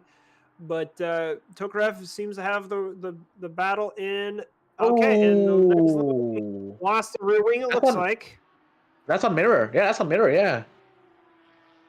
Now, this would be fascinating if a C8 ever came out. Then you would want as Steneker to pit under that, if you had to, right? but I Yeah. don't see 80s coming out. So it appears that he was able to Nope. get back to the pits. Luang is still in fourth position. Now, there's 50 seconds between him and Chernobrov. Chernobrov had an early problem. And like you said, it's better to cut the grass at the beginning than at the end. So here we go. This is for P4 position. Depending on how long the damage needs to be replaced, Luang could drop down to fifth. And based off of Luang, actually, there was a time that we didn't hear him having problems. So he got something under control. But the question is, does he have pace to actually be able to fight Chernobrov? Chernobrov has been quiet. His Darkwing racing car, beautiful orange, has been sticking with it. And if he's able to pass him in the pits, this would ensure him a P4. And that would go to show that if you just endure to the end, there's 17 seconds. He's coming down into the last corners, now into DOS last. 10 seconds left. If he does not pass, coming out of the pits now. And Still it looks like he's out of the pits. Okay, we're going to have a battle right here then. If he's coming out of the pits, where's he at? Where's he at? It still says he's in the pits. No, he's still there. He's still there. He's still there. I'm bad. I thought I didn't see him. Okay, No so worries, he had a crash. He repaired it. No worries. Getting P5 is still a good result. You've stuck with it. You clearly had a bad setup for the race, but you've stuck with it, and you just need 28 more minutes, and you will be fine. Yeah, definitely just staying with it. I think is the name of the game for tonight. It seems because all these drivers as DNF. I mean, I think we have even more attrition tonight than last round. Also, I'm saying tonight. You're still in the morning though, so different places here. So your night, my morning. We are globally covered. Yeah, that is true. Each of us in the commentary room is from a different nation, and it's not even close as well. Everyone's so far apart. But that's the magic. Our race director's halfway between us. Yeah, I mean, again, this is the magic of both online and I guess the community around sim racing. You know, we can unite so many different people from different backgrounds, and as you said in the previous round, we have like 10 different nations, I think, as drivers. I think from 10 different nations, if I'm not mistaken. And so, like you said, bringing the community together, giving the opportunity for people to race, and also in a safe environment. Like you said, in sim racing, your car caught fire into windmill, no problem. If this was real life, you better get out of there as quick as possible. Yeah, 100%. Yeah, insane that there's actually fire in this game. I didn't expect fire to be an R factor too. That's actually pretty impressive. Oh, hold on. We are now on Luang. With Luang coming through the bus pass. There's a puff of smoke ahead of him. Is this Chernobrov? This is Chernobrov. So, okay, Chernobrov is fighting with Steneker. And, okay, so maybe Luang is able to see. And like we said earlier, when you can see the car ahead, you start getting encouraged. You're like, okay, I just put the pedal to the metal. I am going to attack this guy. So, yeah, Chernobrov is going to have to deal with Luang. Luang has proven to be the slowest car during qualifying. So, yeah, so maybe he isn't going to be able to catch. Yeah. But he gets hope. We'll see. We had 11 again to start our LMP3. We're down to 4. Did another guy DNF? I thought we had 5. No. Lazuardi DNF because, well, he has the massive fiery crash. Okay, so we started with 11. We're down to 4. And with the cup cars, we started with 7 and we're down to 5. A lot of attrition. Yeah, a lot of attrition for the LMP cars. My God, 11 to 4? That is insane. That's over half the grid gone, sadly, which is a shame. But, you know, in the end of the day, endurance is about, well, it's endure. The main root word is endure. So you're going to have to do that first before you finish. I am still so surprised that Steneker is committing to this one stop. Like, I'm going to ask him when we get on the podium. Okay, we don't want to commentate or curse, but should he get on the podium, I'm going to have to ask him about his strategy because unless he surprises us, comes in the pit, it clearly seems like he was wanting to do this one stop strategy, which is fascinating because how slow his car seemed to be to the leaders to be able to get on the podium. That is a good result. Even though he, at one stage, we thought he could have done the win. at one stage we really thought he would have been able to do it, and then a couple mistakes piled up, and maybe that's why he's not as fast as the leaders, is because he's not as consistent, right? And when he was driving the race out by himself, like you mentioned, though, he kind of stayed out of trouble, was fine. He did stay out of trouble, but he made a mistake on windmill. And to be honest, 10 seconds is gone. And to be honest, if he still has that 10-second gap, he will have more time on the gap rather than on the time left. So, to be honest, is it your own mistake? It is. But hey, now, it's already happened. Heads down. The gap is still 17 seconds, so you could still get the win if you're lucky. But we'll see. It's endurance racing. I love endurance racing because of this. Well, the other thing that's fascinating is that I think he's the first leader to crash at a windmill that didn't have to pit.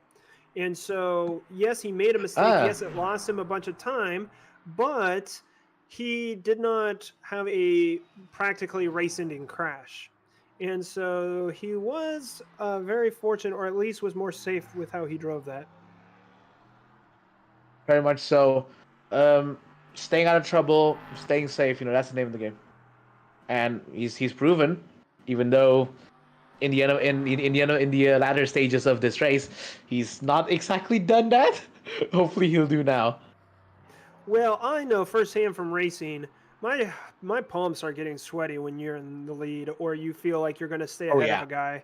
Like 100%. It just pressures you.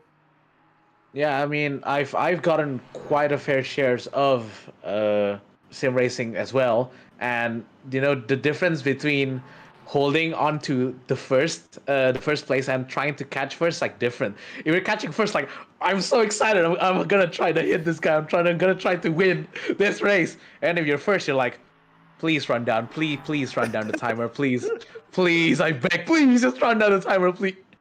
The mentality, like you said, is just so different. It is, yeah, exactly.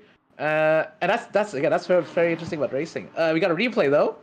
Maybe something happened. Oh, Mika Hakimi. Oh, it was on my side. Wow. Like we said, his defensive driving. Oh, he's off track though. He still defended. That is great. He has been defending through basically everyone. He doesn't care if it's a Porsche or if it's an LMP3. Nah, I just defend. I just defend. It's like I drive, I defend. Like he's in the Porsche defending any car that comes his way, he will defend. Which makes it feel like if he was up in the LMP3 class, right? If he could qualify decent, he would just be holding up the entire field. He is just such a good defensive driver. Now, yeah, he goes a little wide. He did a little bumpy last race, but notice he didn't serve any penalties this race. So clearly they felt that his driving was hard racing, but not penalized. When it comes to touring cars, I guess, some people say racing is bumping, racing is rubbing. So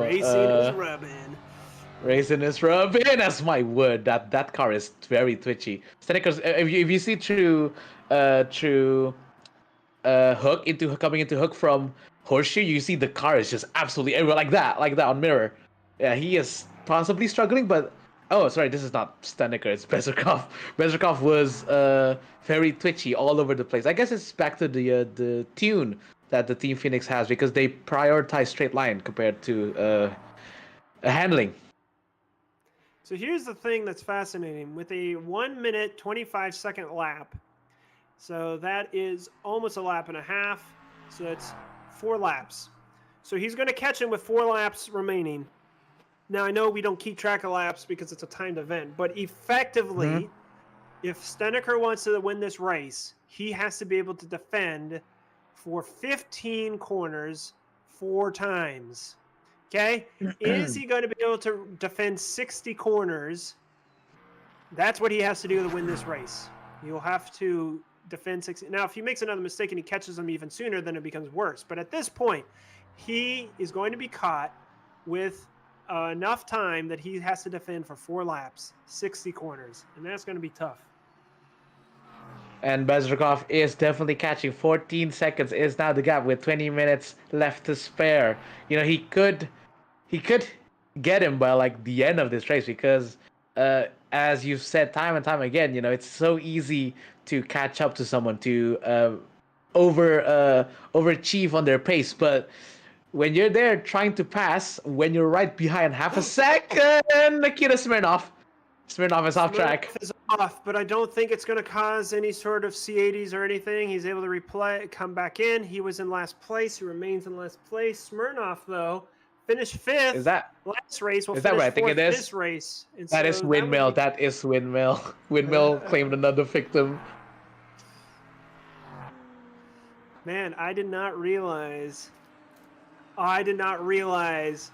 Windmill, because Windmill reminds me of Turn 1 in Japan. It's like Suzuka, you want to carry right?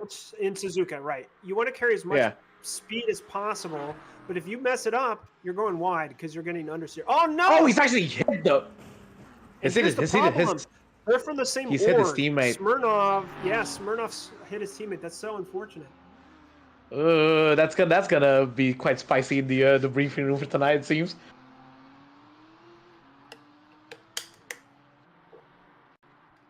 All right. We still have no graphs. Okay, there we go. There's the graphs. Took us a little bit. 18 minutes left. Bezrikov is still 14 seconds behind Steneker. Steneker is actually keeping up his pace because I'm sure the gap was like 7 seconds when he first crashed on Windmill. Now it's 4 seconds as once again the 911 of I forgot to. Yeah, possibly. Yeah, he's gone. Yeah. Well, so that's way the off thing, track right? on He got hit in the rear by his teammate at Cyberlinks, and maybe that unsettled his grip in the car. I don't know how serious the damage would have been. It could have just been an error there into hook, but what we see here is I don't know if he's going to make it. If he does, he would have to do it like right now. No, that Porsche is crabbing. That thing is crabbing. So that's right. So the damage he received from his teammate, it hurt the teammate going off at Windmill, but it also messed up his rear and then the traction. So here's the thing. He's in 3rd place. His podium is insured unless the damage is so severe that Chernobrov is able to pass him 4 times in his pits. So that'll still be good for Nikoroshkov if he can get this nice podium position. Yeah, definitely. Oh, it's Bezrikov. Oh, he's made a mistake. Oh, let's see. Nope, Bezrikov, not there. Who's been trying to chase down the race leader Steneker. Steneker is the only one who's been making mistakes. And now we have Bezrikov, who is trying to chase him down. But if he makes a mistake, this could neutralize it. Let's see what happens. He's coming up down crest. Over crest. Oh, he's off track there. Okay, so that will lose him maybe a second at most, but at least he didn't get spun, right? So it did lose him a second. No, it lost him 3 seconds because there was supposed to be 4 seconds in the gap, and now there's just a 1 second gap.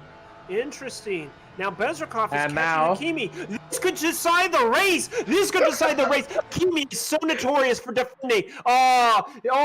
Is he going to send up the inside of Venom? Yeah, he does. No. Okay, that was about to be juicy. If Hakimi had held him up through the S's, where we know the Team Phoenix's setup is compromised or at least weaker, he could have held him up all the way down into probably the end of the sector 2, and that would have been the necessary seconds that Steneker would have needed. Wow. Yeah, I mean, Hakimi could defend the inside if he wanted to, but I think he kind of like, I'll let you through, it's fine. I'm tired of fighting against the LMPs tonight. That would have been spicy. Okay, so Steneker, here's the crazy thing. Steneker is only 30 seconds is the thing. He used to have a 2-minute gap, then he had a 2-minute deficit, and now he's got a 30-second gap. He has to make no mistakes for the rest of the race, and if he can do that, then that means he only has to defend for 1 lap. 1 lap he has to defend, because when the timer hits 0, you finish that lap. And that means that he could go from all the way in the 4th, being steady, 1-stop race. He could theoretically win this race. That is interesting that that this series of events could play out this way: the chaser and the chased. This just reminds me of many underdog stories in endurance, because many endurance teams, they just hang in there while everyone has their own moments, everyone has their own crashes, they stay quiet, and then they win in the end of the day. And I think that's what Steneker's currently doing right now. He's on that one stop. He's trying his best to keep out of trouble. Doesn't mean necessarily he's out of trouble just yet, but he could have a big chance here to actually win this round. After on the previous round, he was like the last points paying position. So that's a big step could up. surprise us all. Yeah, 100%. To deal with this traffic, we know that Tokarev is the race leader, and he is very fast pace. The question is, where does he catch him? Okay, here we go into bridge. Yeah, he should be fine. He'll. The LMP cars usually have better traction coming into DAS last. And if he gets that better traction, then he'll be able to come alongside into Windmill. And this is where Seneca cannot make a mistake. He has to make sure, okay, we have Shinobarov coming out of the pits. At this if he makes any mistake with any of these cars, he could bin him and lose him the race. And he gets around safely. Here's the crazy thing. Okay, Nikoroshkov was in the pits so long that Chernobyov was able to unlap himself 3 times. He's still 2 laps down compared to him, but that is how long that damage that he had with his teammate caused him. 3 laps effectively. Okay, we got Steneker replay chasing Hakimi. No, this is not Steneker. This is Smirnov. Look at Smirnov. Oh, Hakimi goes off track once again. He's like, okay, I know I made a mistake, but I'm still gonna get ahead of you. Yeah, I mean, he's done that twice at the moment. I think he's done that once with the other LPT car. He's done this once again towards the MT racing car. If that is that an MT racing car, I think it is. Ugh, my mistake if it's not. Yeah, the pink, I believe so. So, so we have 12 minutes left, and we have exactly 12 seconds between the race cars. He's got to get 1 second per minute. And it's fascinating. Like we said, the swing, the battling. We had him pit in such a way, and then the leader made that mistake at Windmill that caused him to do a longer pit. Oh, he's wide. Gave a 2 second gap, and then through some mistakes, and eventually Seneker hit himself into the Windmill, then made a 2 minute. Did I say 2 second? It was a 2 minute gap, and now a 2 minute deficit. And now we're to this. We're now even, dead even. If this carries on how it is, then Bezrikov will catch him as time expires. And Steneker has to start thinking. He has to start planning, okay? Remember how we were talking about giving up time? What Steneker needs to do is what Bezrikov did last race. Bezrikov intentionally slowed down at the last lap so that he could pass the finish line after the timer hit 0. Therefore, the race was over instead of doing an additional lap. Steneker has to be thinking about this. Steneker needs to say, okay, when it comes down to the last minute and a lap time is 1:30, I'm fine. But if I cross the line and I have more than 1 minute and 30 seconds, then I have to slow down. The problem is to slow down 5 seconds could cost him the race.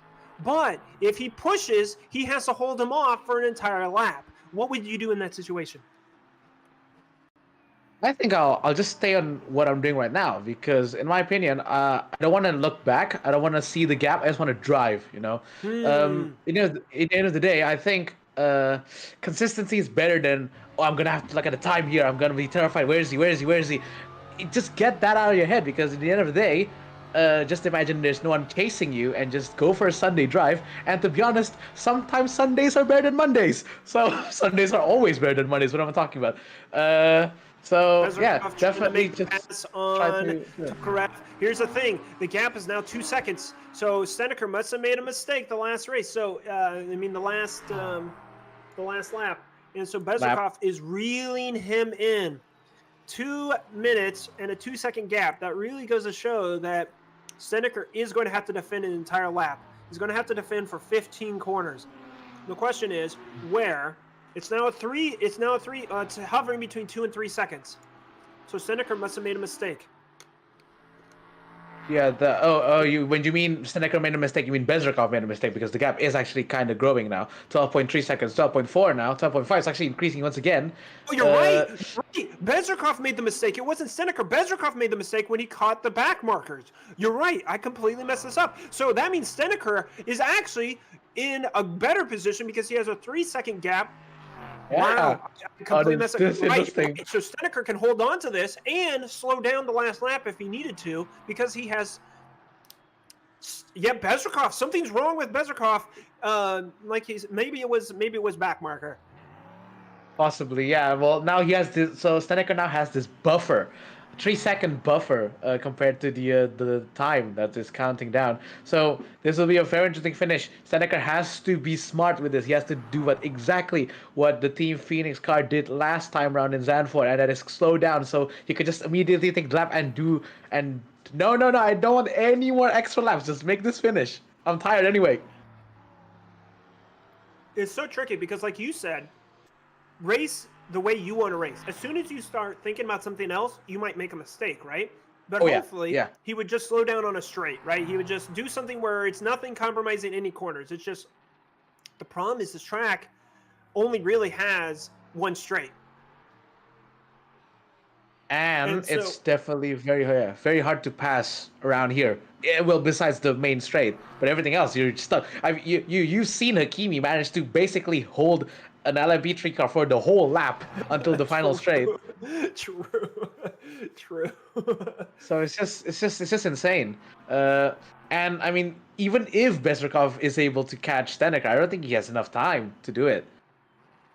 But considering what happened last time, that there was a gap, there was a mistake. Steneker just has to drive his race. He has to drive consistently. This war of attrition, this battle of endurance has surprised us all. Like, it really looked, after qualifying, it was one way. Then we find out pole position, he's got penalties to serve. So he got to go pedal to the metal and then serve his penalties and catch back up. And then immediately we were like, he's not the fastest car in race trim. It's actually the French team. And then the French team had a problem when they were switching drivers. And then both of those cars DNF'd after hitting the win. Well, I don't know if Bunovic hit. I think he did. Didn't he hit the windmill? No, I don't think he did. No, I don't know. I don't think it did. He didn't hit the windmill, but he did. He did have the penalties to serve. But yeah, we had the French team. We had Steneker. We had Bezrikov. Pretty much anyone who ever led ended up going off, right? So, like you're saying, if he doesn't make any mistakes, he'll be fine, right? But how could we have imagined having a race strategy decide the race rather than race pace, racecraft battling on track? Because theoretically, there's no actual battling on track right now, but there is a battle against the clock that happened when Steneker was able to make a one-stop work. That is insane. Yeah, there is more plot twist in this race than there is in a Disney movie, it seems. But yeah, it's insane what Steneker has done, basically. He's made this one lap work. Usually, one lap is for if you're on the back, right? You're in the back, you're trying to stay... you're saying, like, I don't want to go into any trouble. I just want to do one stop. I just want to keep up this pace, and maybe I'll get lucky. And Steneker has hit the jackpot. It wasn't just lucky. No, it was like leprechaun luck. It seems he's got that quadrifolio, as the Alfa Romeo people like to say it. Massive luck. Well, something that you said that was fascinating is he was the fastest of the pack behind the leaders, right? He was P4. Yeah. He clearly couldn't keep in touch with the leaders, but because, like you said, he was effectively at the back, even though... Effectively, yeah, quote unquote. Effectively, he was at the back, but like you said, he had clean air. He could run his race. He could say, hey, I've got a heavier car. That's why I'm slow. And we've seen firsthand that when the other car went on a full load, they had almost the same lap times, right? Steneker may not have had the best quality setup, right, because of the low fuel, but he clearly had a really solid race setup with heavy fuel and tires, and it is paying off because Bezrikov has yet to be able to make any sort of clawback, and now the gap is six seconds between them. And it looks like Steneker is going to pull this off. At one moment, we didn't think he was going to pull it off. Well, first we thought he was. Then we thought there's no way. And then Buzikov had a mistake, and now it looks like he's able to get back into his rhythm, like going pendulum back and forth. Very much so. We got a replay here for Mika Hakimi. Maybe he made a mistake coming into the downhill sections of Snake. He just finished through the bus pass. Oh, he's very wide there. He looks like he's going to take off, and he's absolutely hit the wall. He got bit by the snake. The venom is in his veins. Oh, boy. We're going to find out if he needs a pit. Now, here's the thing. There's a 3-lap gap, so if he pits, no worries. But the question is, you know what? That's funny. You know what? If you take 3 minutes pitting and there's only 4 minutes left in the race, why race? Why race around the track if you could just sit in the pits and get a rest, a break? That might be the play, right? Just go fix your car up. If you have to come out and do an extra lap, no problem. But if you don't, okay, that's fine. That is a 9,000 IQ move by Jean there. My goodness, I didn't think of that at all. At all, I didn't think of that. Just take a break. It's been 2 hours, man. It's been 2 long hours. You've earned your 3-lap gap in the car behind. You're 40 seconds behind. He doesn't go in the pit, so he must not have thought there was a lot of damage. So no, 3 minutes, 40 seconds. That's roughly 2 more laps that he's going to have to do. And Steneker has surprised us all, and he has been able to maintain his pace on the heavy fuel load, which is now light because of his going the one stop. And that light pace that he had, and that's the thing to remember. Steneker hasn't run really light fuel except at the end of both stints, right? So he's been pretty much just heavy the whole time. And now that he's got light car, he is able to fend off any sort of attack. And so actually you're mentioning that whole thing about catching versus passing. That's something we have to take in consideration, right? If the car is catching and they're both light, we know that the Team Phoenix car doesn't have good traction through the Snake S's, so it may have been harder for him to catch him. I mean, to pass him, even if he did catch him. Oh boy, Lewang! Oh, whoa! You can do it, Lewang. Just a couple more minutes, and you're going to bag a huge haul of points. You can do it. We're cheering on Lewang, Chernobyrov, Nikoroshkov, Hakimi, Tokarev, Smirnov, Ishenko, Buzrakov, and Steneker. You guys just finished the race. Just 2.5 more minutes, and you guys are all going to bag a lot of points. Congratulations. No curses, hopefully.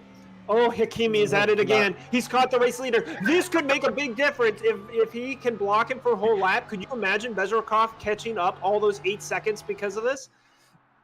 Oh, that would be hilarious. Mika Hakimi's defending masterclass is happening not just to his class, but to the upper class as well. But, Steneker has that legs. So there was 11 seconds, and it dropped to 7. That was a 4-second gain. Yeah, So yeah, Steneker lost a bunch of time behind Hakimi. But Hakimi also lost Bezrikov. Bezrikov some time earlier. So I guess it all balances out. Okay, we're at 1 minute and 30 seconds. He is what? First sector? Here's the problem. If he slows down to make this lap, he's going to have to slow down 7 seconds. So he probably should just take an extra lap. Okay, here's Smirnov. Don't say it's windmill. Okay, it's not windmill. Okay, bus pass. And I'm terrified another victim was claimed by the windmill. The windmill looks fine. The windmill looks fine, right? Very friendly, but no, it'll catch you out easily. Into Snaky goes. Okay, I know that there's something going on with this replay, but the replay's so long, we have less than a lap left. We need to know what our leader's doing. Is he slowing down, or is he going to push another lap? We got 50 seconds left. The gap is 8 seconds. I think he's going to go one more. He's going to go for one more. Yeah, he's going to have to go one more. Yeah, he's going. Yeah, it would take too long for him to slow down. Imagine if he slowed down for 40 seconds. You're on this train. Okay, Hakimi's gone off. Hakimi. Okay, so this is. That car is crabbing. That car is crabbing. No, like we said, he should have pit and just rested for the last 3 minutes, but he's gonna go for it. He's Not got Hakimi! Hakimi, what are you doing? Hakimi, no! Watch his car just die on him on this last lap. Okay, Hakimi's being a trooper. Let's go to Steneker. Steneker's catching some gap. The gap is now down to 6.5 seconds. This is the last lap. We're at 0. So he cannot slow down because he's got to finish this lap. 5 seconds. I doubt Bezrikov is going to be able to catch him. All it would take is a mistake. Steneker has been very patient, very careful. He's made a few mistakes, but they are mainly in the middle of the race with an hour or so left or 50 minutes left. He hasn't made really any major mistakes in the decisive moments, and that 5-second gap should be insurmountable. Here he comes down into hook. No problem. into the corners. No, so far he's keeping it clean. Just 2 more corners and you're done, boy. You're done. Come on, you can do it. Mirror down into bridge. The gap is now 4.5 seconds. Yeah, like he is slowing it down. He's taking it easy, and now he comes. Das last. Yes, and he is happy. Steneker from 4th position on the grid has gone on to win Toban 2 hours endurance race. Congratulations, Buzarkov, who was our championship leader and maintains his lead, finishing 2nd. We've got Vlad Tokarev. Congratulations. You have but all dominated the series. A massive fight last race, a convincing drive this race with 2 wins out of 4 races. Unless you DNF, you just have to get 1 more point score and you will be our champion next week. You've got 2 hands on the trophy. A huge result for the 2 guys in first of each class. Steneker came out of nowhere. He was behind on the last race, and suddenly he's now first in our second race. Crab walking his way to the last lap, and everybody he is blocking everybody. He just there he goes to the pass. I still think Hakimi should have just pit and sat the last 3 minutes up, but he wanted to finish. That's what a racer does. A racer finishes. So congratulations to our race finishers. Lewang with finishing 5th will get 16 points. Chernobyl will get 18 points. And then our podium places, Nakoroshkov on 3rd. Congratulations. Good job. Here is Steneker getting top step. Buzarkov getting 2nd, and Ashenko, very quiet, but Ashenko getting a very nice result. He got 3rd place last race, 3rd place this race. He is a podium finisher. Good job to Smirnov, and then Tokarev, Hakimi, Nikoroshkov in our podium places. Now, we're going to wait for them to come in and do our interviews, but congratulations. You guys endured. You guys survived the 2 hours of Toban.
Here we are at our podium interviews, post race excellence. Congratulations again to Alexander Nekoroshkov, Mika Hakimi, and Vlad Tokarev. The only person able to interview with us here is our third place for the second time this season. Nikoroshkov, congratulations on P3. Tell us, how does it feel being able to bag 2 podium positions in a row? Thank you. I don't know. I could be better. Sorry for my English. I have little crash in first corner, so I had to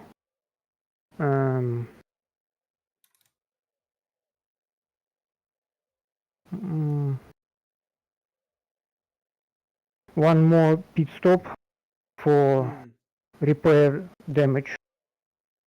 So do you feel that if you hadn't had that damage, could you have gotten to P2? Or do you think even if you had drove the race you had, Hakimi would have been a little too fast? I'm pretty sure I have no chance because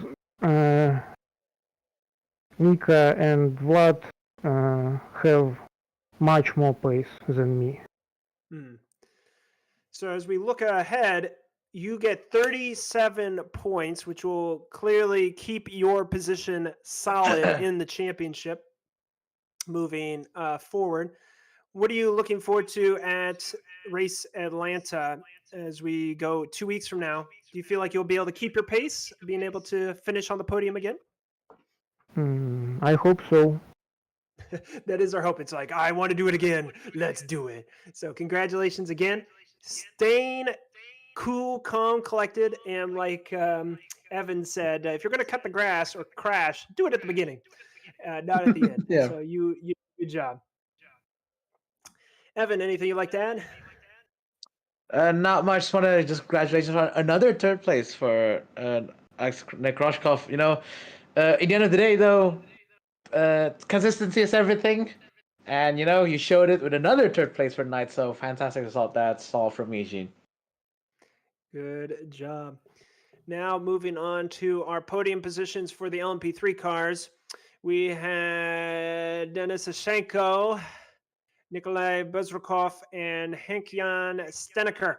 Now, we're going to start with you, Ashenko. Very beautiful livery. Oh, sorry. I wasn't paying attention. So we got Bezrukov and then Steneker. Okay. So congratulations, Ashenko. We'll hopefully be able to get you interviewed at another time. Ashenko was also P3 previous race, and now here he comes again, another P3. So doing a very, very good job with his driving. Now on to Bezrukov, our championship leader with 30 points, is now bagged another 25. That puts you at 55. And we were figuring if you won this race, it was all but yours because someone else would have to win 2 races and you couldn't get any points in order to tie you and such. And how did you feel going into this race? The qualifying was different, right? Your teammate put it on pole. But he had a lot of penalties. So how was it from your guys' team attacking or strategy? In qualifying, I was blocked on my first lap actually, and oh, we saw that. That was terrible. Oh, that was you. Oh no. Yeah. Yes. Oh no. Anyways, continue. But the only thing I can think about for now is sleep because I didn't sleep for about 36 hours, and I decided that yesterday I decided that I go play poker overnight instead of sleep, and the only thing I'm not in a good condition right now. I'm broken. You live life to the fullest, and now you need a pillow. I want to say that I won about $20. so I will be okay. in So profit. you made it a 20 good bucks. time. There you go. Yes. So driving tired, did that have anything to play into your crash in the windmill? We noticed a lot of race leaders at some point would make a mistake into windmill. Or was that something more with like your tires just giving way? I just fell asleep for a moment, I guess. Micro sleeping, which is the worst. Well, Yes. congratulations. You were putting some good pace in, even if you were tired, which then means for all you competitors listening out there, challenge him to a game of poker the night before, and you might get him tired again. Otherwise, he's going to rest up and be ready to dominate not next week, 2 weekends from now at Road Atlanta. Anything you'd like to add, Evan? No, I just want to say, hopefully you spend that 20 bucks on something tonight. I don't know, food maybe. Or I get some a good drink probably, because driving tired is not easy. I've experienced it myself on both real life and on sim racing, and yeah, it will tear you to pieces. So it's just insane that you're able to even keep the second position without absolutely binning it to a wall near you. So yeah, just massive congratulations for second again. You just keep carrying this momentum, man, and you'll definitely get your hands on the championship.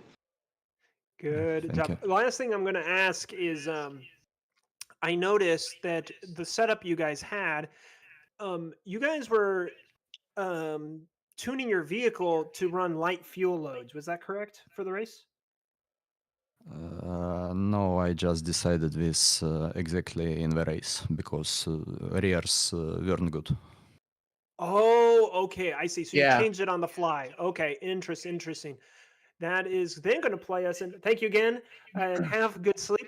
It brings us now to our top step, our race winner. To put this in perspective, okay, the Dutchman, Henk-Jan Steneker, he finished seventh in Zandvoort. And in the Ligier, you would say, hey, home race, good result. But now here he comes to Toban, and it did not look like it was anywhere near. You had three guys much faster in the qualifying. He is having to protect himself from pressure behind at the beginning of the race. He gets clean air, and next thing we know, you're looking like you could win the race. Tell us, Steneker, what was going through your mind when you realized your pit stop strategy was working? It was probably like halfway in the race, indeed, where He still I has his mic unmuted, sadly. no, we don't hear him. I'm talking. I'll rejoin. Oh, okay. Yeah, it was halfway in the race where I started Okay. realizing that people were dropping. He's from. What? Where people were dropping, like Thibaut was making mistakes, pushing in front, battling with Nikolai. And Nikolai was also like really good, so I didn't expect him to really overtake him for the win. Also, like the Norma, I was not expecting to be competitive with the Norma, so I just went with the one-stop strategy to just be safe and get to the end with the best pace I could get.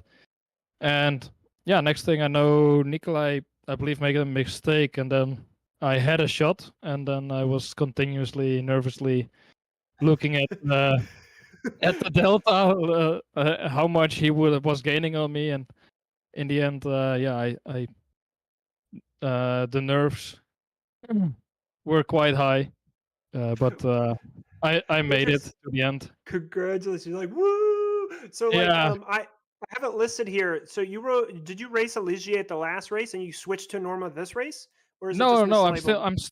I'm still driving the Ligier. It's Oh, I the feel Norma. like You it's just were unsure about their pace. I see. yeah. I mean the Norma. Everybody who drove the Norma was very fast, so it could be the driver, of course, but either way, we couldn't find that same pace with the Ligier. So yeah, that's what made me a bit worried, but in the end, yeah, we got it done.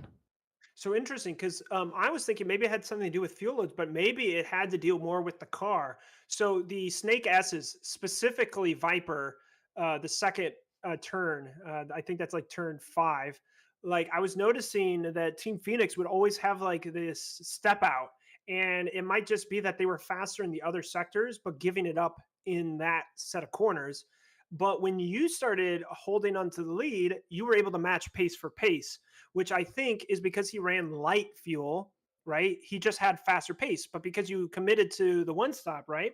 You had heavier car, but then once you got that advantage ahead of him, he couldn't just like it was going to be impossible, not impossible, but it was going to be hard for him to gain a second per lap sort of deal or per minute, I guess is a better way to put it, right? Yeah, And so yeah. I saw halfway through the race. It was Thijs who DNF, but he did stay a little while to give me some intel, and he told me that we were about similar on race pace at the end of the stint. So I knew that tire wear was at least good for me. That's And good that he was able to yeah, pass that along and really encourage you, saying, "Hey, you can do it." Because like that's the yeah, thing, trying to do a one stop, you're like, "Is my tire just going to die?" Because if at the end of the race you had to take your 40, no, because that would have been a splash for gas. So yeah, if you had to do a sudden tire thing at the end, you're just a sitting duck, right? And so you're trying to make it last, then getting a little nervous, and then tell us about the moment, okay? Every race leader in the second half of the race or right before the mid section of the race, every race leader crashed into windmill into turn 1, and eventually your time came. What caused that for you? Do you remember? well, it was really annoying for me because there was one guy called Sakirov who continuously went riding with me, like when you do multi-class and you switch drivers, and he was getting in and out of my car, so that really distracted me and it got me a little annoyed. So Oh, so he was able I in game. We couldn't kind see of it from the would cameras, but he like, kept jumping in. Oh, I see. yeah, I kind of would like to request that he gets banned to do this. So you're I don't saying know. I that don't know whose team he is from, but he's certainly not my team, so he should not be doing this. Oh, I see. Okay, you'll have to bring that up with our race director. But like you're saying, here you are trying to focus, and someone keeps popping in your car, and a little lapse of concentration, and boom, you're in the wall. Yes, the car is If so light; it's difficult. Well, I'm very happy because I think of all the people who tilted at the windmills in turn 1, you were the only one that didn't have to pit and fix the damage. And so Yeah. that was pivotal for you to keep the race because at first we're like, okay, there is a gap of 2 minutes to the 2 seconds. And then you had your mistake, and then it dropped so that there was a deficit of 2 minutes, 2 seconds. And then because he had a mistake here, or you had traffic and he had traffic, especially when he had to deal with Akimi and someone else right before he's catching back markers, you got that like 5 second gap. And once you had that 5 second gap, you were able to hold on to it. So congratulations, being able to just stick with it, make it like I'm just still so surprised. Like the first half of the race, we're like, okay, top 3 started having DNFs. You clearly were behind. So we're like, oh yeah, he's just going to drive. And then you just pulled off the strategy, and we're like, what? The second half of the race, we're just hands to the sides, eyes glued to the screen. And so thank you for making us like just trying to figure out what was going to happen. You never had to fight him on track. How do you think that would have played out if he had caught you with like 1 or 2 laps left? I'm happy that I could give you such a cool strategy to look at. But yeah, I mean, if he would have caught me with 2 laps to go, I mean, you never know. Maybe he will die for at an unexpected place. But this track is so hard to overtake. Even the Porsches, you have to wait very long for a gap to overtake them safely. It's just impossible. And he tried it in the early phase where he was also behind me before my 15 seconds, no, 30 seconds stop and go penalty. And yeah, I was just fuel saving in front of him, and he was not able to attack Oh, I me. guess we didn't notice that battle. So the nice thing is you had a preview early in the race. Where would he want to attack me? Because then at the end, if he did catch you, then you'd be like, okay, he's more likely to try to pass me here or here. I'll just cover Yeah. those off. Oh, okay. So you had a penalty that you served, which then tightened the field. I don't think he had to serve any sort of penalty, did he? I think he didn't. No, okay. So that is also encouraging that not only were you able to make the strategy work, you also did it after having to serve a penalty. So doubly congratulatory on that. That you were able to make that. Like I said, like that strategy.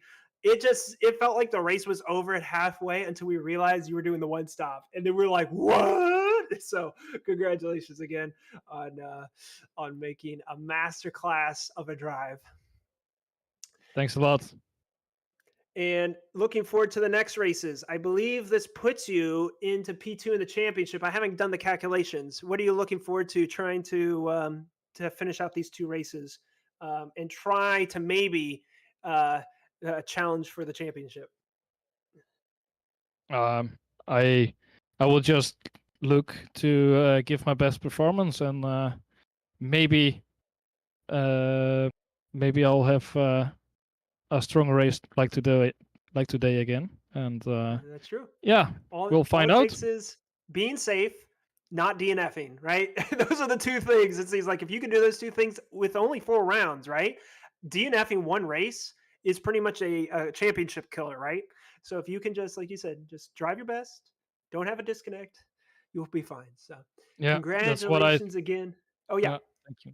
Yeah, I was telling Thijs the same thing, but unfortunately, he did get caught up with some mistake. But yeah, Because this is his second race, because he DNF'd in the first one as well, right?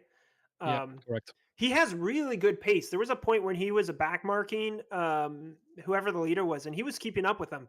And so, yeah, I continued to encourage him.